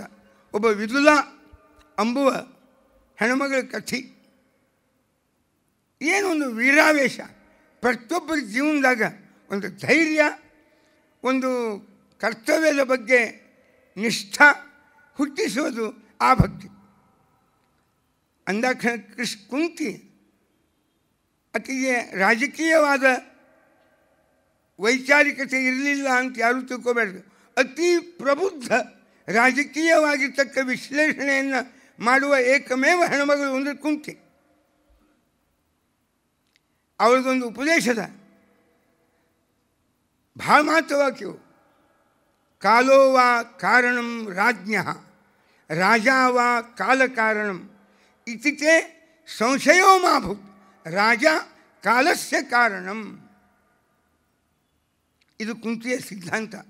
ಈ ಪೊಲಿಟಿಕಲ್ ಐಡಿಯಾಸ್ ಅಂತ ಕರಿತೀರಿ ನೀವು, ರಾಜಕೀಯ ಸಿದ್ಧಾಂತಗಳು ಅಂತ. ಕುಂತಿಯದೇ ಆದ ಸಾಮಾಜಿಕ ಮೌಲ್ಯಗಳು, ಚಾರಿತ್ರಿಕ ಮೌಲ್ಯಗಳು, ಧಾರ್ಮಿಕ ಮೌಲ್ಯಗಳು, ತಾತ್ವಿಕ ಮೌಲ್ಯಗಳು, ಜೊತೆಗೆ ರಾಜಕೀಯ ಮೌಲ್ಯಗಳು ಎಲ್ಲ ದೃಷ್ಟಿಯೊಳಗೂ ಮಾತನಾಡಿದ ಒಬ್ಬ ಮಹಾನುಭಾವಳು ಅವಳು ಕುಂತಿ. ಚಾರಿತ್ರಿಕವಾಗಿರ್ತಕ್ಕ ಜೀವನದೊಳಗೆ ಚಾರಿತ್ರಿಕ ಮೌಲ್ಯ ಅಂದ್ರೇನು? ಸ್ತ್ರೀ ಜೀವನದಾಗ ತಾನು ಪ್ರಾಮಾಣಿಕವಾಗಿರಬೇಕು. ಆದಷ್ಟು ಯಾವ ಸ್ತ್ರೀಯು ಪುರುಷನು ಲೋಕಾಪವಾದ ಬರುವಂತೆ ಬಾಳಬಾರದು. ಇದು ಕುಂತಿಯ ಚಾರಿತ್ರಿಕ ಮೌಲ್ಯ. ಕುಂತಿಯ ರಾಜಕೀಯ ಮೌಲ್ಯ, ನೀವು ರಾಜರು, ನಿಮ್ಮ ಕರ್ತವ್ಯ ಏನು? ಪ್ರಜೆಗಳನ್ನು ಧರ್ಮದಿಂದ ಪರಿಪಾಲನೆ ಮಾಡೋದು. ಆಕಿದೆ ಒಂದು ಪೊಲಿಟಿಕಲ್ ಐಡಿಯಾ. ನೀವು ರಾಜ ಹೇಗಿರ್ತೀರಿ, ಪ್ರಜೆಗಳು ಹಾಗೆ ಇರ್ತಾರೆ. ನೀವೇನಾರೆ ಲೋಪ ದೋಷ ತಪ್ಪು ಮಾಡಿದಿರಿ, ಪ್ರಜೆಗಳು ಮಾಡ್ತಾರೆ. ಇದು ಈ ಕಮ್ಯುನಿಸಮ್ ಸಿದ್ಧಾಂತದೊಳಗೆ ದೊಡ್ಡ ಮೂಲಭೂತ ಸಿದ್ಧಾಂತ. ಪರಿಸ್ಥಿತಿ ಕೆಟ್ಟದ್ದರಿಂದ ನೇತೃತ್ವ ನಿರ್ಮಾಣ ಆಗ್ತದೋ, ನೇತೃತ್ವದಿಂದ ಪರಿಸ್ಥಿತಿಯೋ, ಪರಿಸ್ಥಿತಿಯಿಂದ ನೇತೃತ್ವವೋ ಅಂತ. ಕುಂತಿಯ ಸಿದ್ಧಾಂತ ನೇತೃತ್ವದಿಂದ ಪರಿಸ್ಥಿತಿ. ಇದು ನಮ್ಮ ಕುಂತಿಯ ರಾಜಕೀಯ ಸಿದ್ಧಾಂತ. ಮನೆಯೊಳಗಿನ ವಾತಾವರಣ ಒಳ್ಳೆಯದೋ ಕೆಟ್ಟದ್ದೋ, ಪುಣ್ಯದ್ದೋ ಪಾಪದ್ದೋ, ಯಾವುದು ನಿರ್ಮಾಣ ಆಗ್ತದೆ ಅದು ಮನೆಯ ಯಜಮಾನನ ಮೇಲೆ ಅವಲಂಬಿಸಿರ್ತದೆ. ಅವ ಆಸ್ತಿಕಿದ್ದ ಮನೆಯ ವಾತಾವರಣ ಎಲ್ಲ ಹಾಗೆ ನಿರ್ಮಾಣ ಆಗ್ತದೆ. ಅವ ವ್ಯಸನಿ ಇದ್ದ ಮನೆಯಾಗಿನ ವಾತಾವರಣ ಎಲ್ಲ ಹಾಗೆ ನಿರ್ಮಾಣ ಆಗ್ತವೆ. ಪರಿಣಾಮ ಹಾಗೆ ಆಗ್ತದೆ ಮುಂದಿನ ಜನ್ರೇಷನ್ ಮೇಲೆ. ಇದು ಭಾಗವತದ ಸಿದ್ಧಾಂತ, ನಾರದರ ಮಾತಿನಿಂದ ಕೇಳಿವಿ. ಇದೇ ಮಹಾಭಾರತದ ಸಿದ್ಧಾಂತ. ಅದಕ್ಕೆ ಯಾವಾಗಲೂ ಒಂದು ದೊಡ್ಡ ಇದನ್ನ ಸಿದ್ಧಾಂತ ಏನು ಅಂದರೆ, ನೀವು ಯಾರು ಒಂದು ಕುಟುಂಬ, ಒಂದು ಸಮಾಜ, ಒಂದು ರಾಷ್ಟ್ರ ಇದರ ಧುರಿಣಿದ್ದೀರಿ, ನಿಮ್ಮ ಹಂಗೆ ಪರಿಸ್ಥಿತಿ ನಿರ್ಮಾಣ ಆಗ್ತದೆ. ನೀವು ಯೋಗ್ಯ ಇದ್ದರೆ ಅದು ಯೋಗ್ಯ ಆಗ್ತದೆ, ರಾಜಕೀಯ ಸ್ಥಿತಿ, ಗತಿ, ಸಾಮಾಜಿಕ ಸ್ಥಿತಿ. ನೀವು ಅಯೋಗ್ಯರಿದ್ದೀರಿ, ಎಲ್ಲ ಅಯೋಗ್ಯ. ಅವನು ಹೆಂಗಿದ್ದಾನೆ ಹಾಗೆಲ್ಲ ನಿರ್ಮಾಣ ಆಗ್ತದೆ. ಇದನ್ನು ಭಾಳ ನಾವು ವಿಶ್ಲೇಷಣೆ ಮಾಡೋದಿಲ್ಲ ನಿಮಗೆ. ಮತ್ತು ನಾವು ಪ್ರಸ್ತುತ ವಿಚಾರಕ್ಕೆ ಬಂದ್ವಿ ಅಂದರೆ ಸುಮ್ಮನೆ ಇಲ್ಲದ್ದು ನಮಗೆ ಸಂಬಂಧಪಡುವುದು ಅಲ್ಲದು. ಯಾರಿಗೆ ಕೆಟ್ಟದ್ರಿಂದ ಹೆಂಗೆ ಕೆಟ್ಟದ್ದು ಪರಿಸ್ಥಿತಿ ಅನ್ನೋದು ನಾನೇನೋ ಒಬ್ಬೊಬ್ಬ ರಾಷ್ಟ್ರಕ್ಕೆ, ಒಂದು ರಾಜ್ಯಕ್ಕೆ ನಾ ಹೋಗಿ ಹೇಳಬೇಕಾದದ್ದು ಅಲ್ಲದು. ನೀವು ಪ್ರಬುದ್ಧ ನಾಗರಿಕರು ಬೇಕಾದಂಗೆ ಅರ್ಥ ಮಾಡ್ಕೋತೀರಿ. ಆದ್ದರಿಂದ ಇದು ಕುಂತಿಯ ಐಡಿಯಾ, ಪಾಲಿಟಿಕಲ್ ಐಡಿಯಾ. ಕಾಲೋವಾ ಕಾರಣಂ ರಾಜ್ಞ ರಾಜಾವಾ ಕಾಲ ಕಾರಣಂ ಇತಿ ಸಂಶಯೋ ಮಾಭೂತ್. ರಾಜ ಕಾಲಸ್ಯ ಕಾರಣ. ಇದು ಕುಂತಿಯ ಸಿದ್ಧಾಂತ. ಅತಿ ಸಾಮಾಜಿಕವಾದ ಸಿದ್ಧಾಂತ ಏನು? ಜಗತ್ತಿನ ಪುರುಷ ಪ್ರಪಂಚಕ್ಕೆ ಕುಂತಿ ಹೇಳ್ತಕ್ಕಂಥ ಒಂದು ಮಾತು ನೆನಪಿಟ್ಕೋಬೇಕು ನಾವೆಲ್ಲರೂ. ಯೋಷಿತೋ ಹಿ ಸದಾ ರಕ್ಷ್ಯಾ. ಸೂರ್ಯ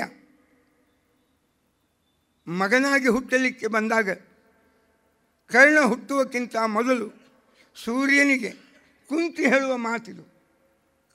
ಸೂರ್ಯ ಯೋಷಿತೋ ಹಿ ಸದಾ ರಕ್ಷ್ಯಾ ಸ್ವಾಪರಾಧಾಪಿ ನಿತ್ಯಶಃ. ಹೆಣ್ಮಗಳಿಗೆ ಪಾಪ ಅವ್ರು ತಿಳಿದೋ ತಿಳಿಯಲಾರದೇನೋ ಏನೋ ಒಂದು ಸಣ್ಣ ಅಪರಾಧ ಹೆಣ್ಮಗಳಿಂದ ಘಟಿಸಿತು ಅಂತಂದ್ರೆ ಅಷ್ಟೇ ಕಾರಣದಿಂದ ಯಾವ ಹೆಣ್ಮಗಳನ್ನು ಪರಿವಾರದಿಂದ, ಕುಟುಂಬದಿಂದ, ಸಮಾಜದಿಂದ ಹೊರಗೆ ಹಾಕುವಂಗಿಲ್ಲ. ಯೋಷಿತೋ ಹಿ ಸದಾ ರಕ್ಷ್ಯಾ. ಯಾವಾಗಲೂ ಹೆಣ್ಮಕ್ಕಳ ಜೀವನಕ್ಕೆ ಸಂರಕ್ಷಣೆ ಕೊಡುವುದೇ ಪುರುಷನ ಮೊದಲೇ ಕರ್ತವ್ಯ ಅಂತ ಕುಂತಿ. ಅಪರಾಧ ಮಾಡಿದರೂ ಸಂರಕ್ಷಣೆ ಕೊಡಬೇಕು. ಧರ್ಮಶಾಸ್ತ್ರದ ಏನು ಎಷ್ಟು ಸೂಕ್ಷ್ಮದ ಧರ್ಮಶಾಸ್ತ್ರ. ಮಾಸ ಧರ್ಮೇನ ಶುದ್ಧತಿ. ಮಾಸ ಧರ್ಮ ಅಂದರೆ ಅವಳು ರುಜುಸ್ವಲ ಆದಳು ಅಂದರೆ ಮತ್ತೆ ಶುದ್ಧ ಆದಳು. ಪ್ರಾಯ ಏನೋ ತಪ್ಪಾಯಿತು, ರುಜುಸ್ವಲ ಆಗೋ ತನಕ ಅಷ್ಟೇ ಅಗ್ರಾಹ್ಯ. ಆಮೇಲೆ ಮತ್ತೆ ಅವನು ಗ್ರಹಣ ಮಾಡಲಿಕ್ಕೇ ಬೇಕು. ಇವೆಲ್ಲ ಮೌಲ್ಯಗಳನ್ನು ಪುನಃಸ್ಥಾಪನೆ ಮಾಡಿದರೆ ಈ ಸಾಮಾಜಿಕವಾಗಿ ಏನು ನಿತ್ಯ ಪತಿಯಿಂದ ಪತ್ನಿಯ ಕೊಲೆ, ಪತ್ನಿಯಿಂದ ಪತಿಯ ಕೊಲೆ, ಏನು ಅವಳ ಚಾರಿತ್ರ್ಯದ ಮೇಲೆ ಶಂಕೆಯಿಂದ ಅಂತ ಕೆಲವು ಪರ್ಮನೆಂಟು ಅದನ್ನು DTP ಮಾಡೇ ಇಟ್ಬಿಡ್ತಾರೆ ಎಲ್ಲ ಪೇಪರ್ನವರು. ಈಗ ದಿನ 1, 2, 3 ಸುರು ಇರುವೆ.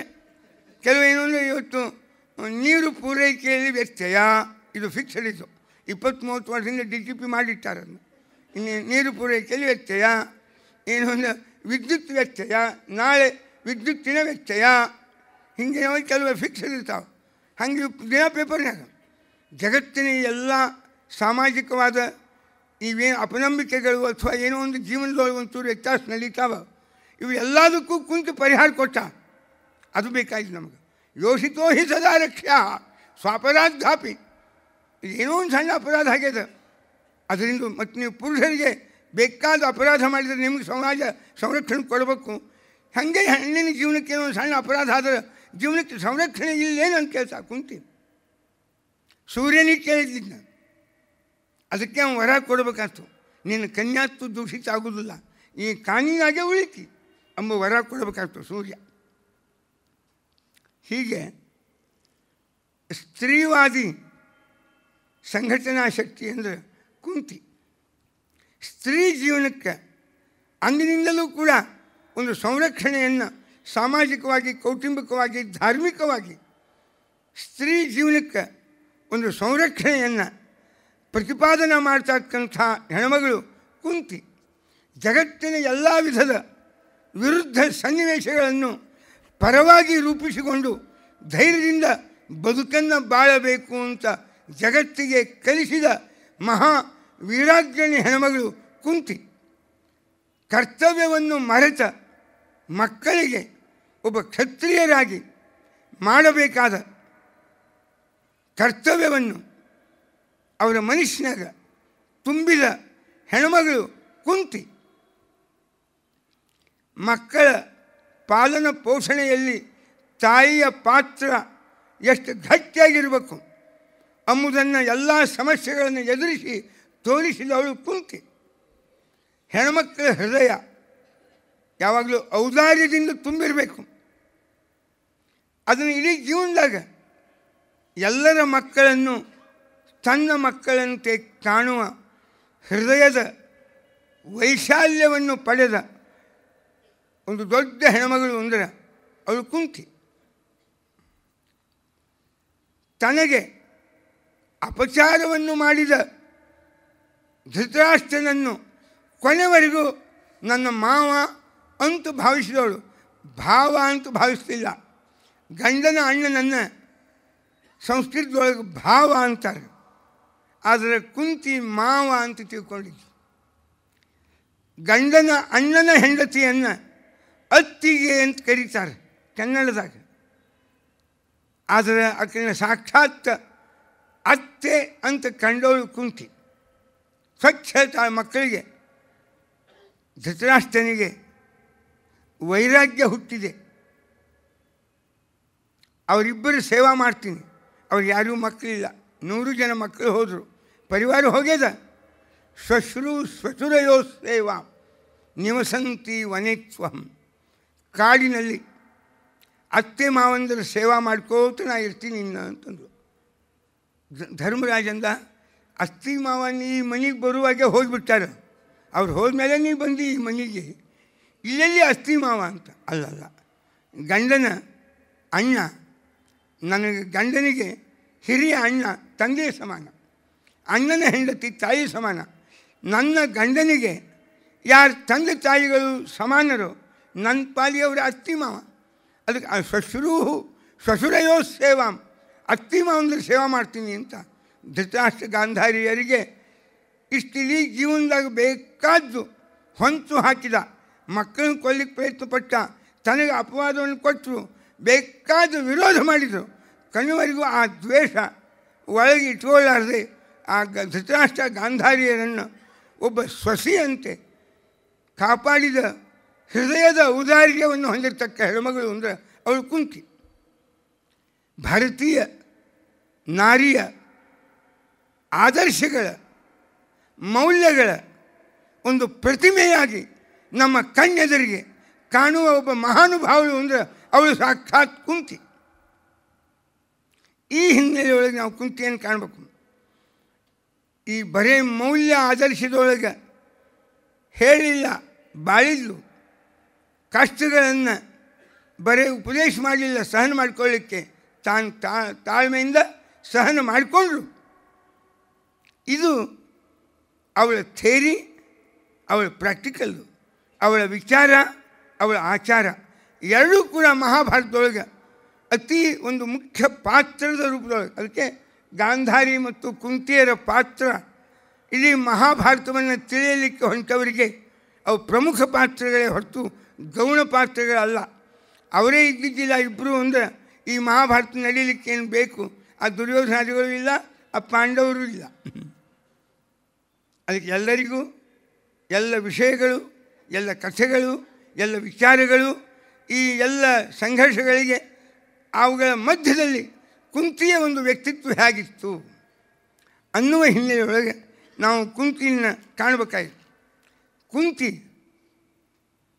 ಯಾದವರ ವಂಶದೊಳಗೆ ಬಂದವಳು. ಚಂದ್ರ ಚಂದ್ರನ ಮಗ ಬುಧ, ಬುಧನ ಮಗ ಪುರೂರವ, ಆಯು, ನಹುಷ, ಯಯಾತಿ, ಯಯಾತಿಯ ಹಿರಿಯ ಮಗ ಯದು. ಆ ಯದುವಿನ ವಂಶದೊಳಗೆ 6 ಭಾಗ: ವೃಷ್ಣಿಗಳು, ಅಂಧಕರು, ಭೋಜರು, ಯಾದವರು ಅಂತ. ಅದರೊಳಗೆ ವೃಷ್ಣಿಗಳ ವಂಶದಲ್ಲಿ ಶೂರಸೇನ ಮಹಾರಾಜ, ಅವಾಗ ಹಿರೇ ಮಗಳು, 4 ಮಂದಿ ಹೆಣ್ಮಕ್ಕಳು. ಹಿರೇ ಮಗಳೇ ಕುಂತಿ, ಇನ್ನು 3 ಮಂದಿ ಹೆಣ್ಮಕ್ಕಳು.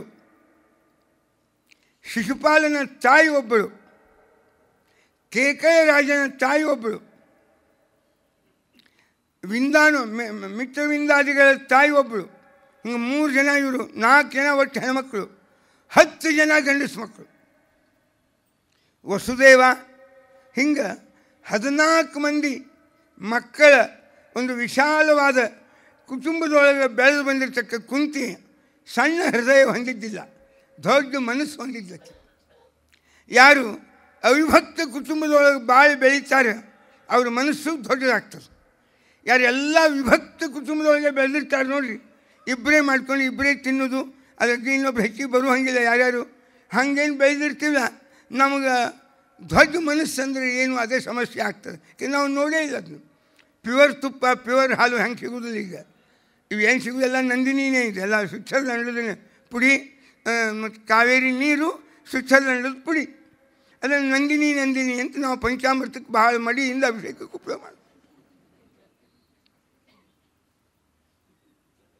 ಅಗದಿ ಪ್ಯೂರ್ ತುಪ್ಪ, ಪ್ಯೂರ್ ಹಾಲು ಮನೆಯೊಳಗೆ ದೇಶಿ ಹಸು ಕಟ್ಟಾವ್ರು ಯಾರು, ಅದನ್ನು ಹಿಡ್ಕೊಂಡು ಏನು ಪಡಿತಾರೆ. ನಾನು ಕೊಲ್ಹಾಪುರಕ್ಕೆ ಹೋಗಿದ್ದೆ, ಅದು ಹತ್ತು ಒಂದು ದೊಡ್ಡ ಗೋಶಾಲ ಅದ, ದೊಡ್ಡ ಸ್ವಾಮಿಗಳು ಇದ್ದಾರೆ ನಮ್ಗೆ ಭಾಳ ಬೇಕಾದವರು. ಕಾಡು ಸಿದ್ದೇಶ್ವರ ಸ್ವಾಮಿಗಳು ಅಂತ ಕಣೇರಿ ಮಠ ಅಂತದ, ಒಂದು ಕೊಲ್ಹಾಪುರಕ್ಕಿಂತ ಒಂದು 5-6 ಕಿಲೋಮೀಟ್ರ್ ಮೊದಲು. ಭಾರಿ ಗ್ರಾಮೀಣ ಒಂದು ಮ್ಯೂಸಿಯಂ ಮಾಡ್ಯಾರ, ಕೋಟ್ಯಾವಧಿ ರೂಪಾಯಿದ ದೊಡ್ಡ ಮ್ಯೂಸಿಯಂ ಅದು, ನೋಡು ಹಂಗದ. ಭಾರತೀಯ ಪ್ರಾಚೀನವಾದ ಸಾವಿರಾರು ವರ್ಷಗಳ ಒಂದು ಸಂಸ್ಕೃತಿಯನ್ನು ಚೆಂದಾಗಿ ಅದನ್ನು ಮೂರ್ತಿವಂತವಾಗಿ ಮಾಡಿಟ್ಟಾರೆ. ಮ್ಯೂಸಿಯಂ ನೋಡು ಹಂಗದ. ಅದು ಕಣೇರಿ ಅಂತ ಬರ್ತದೆ.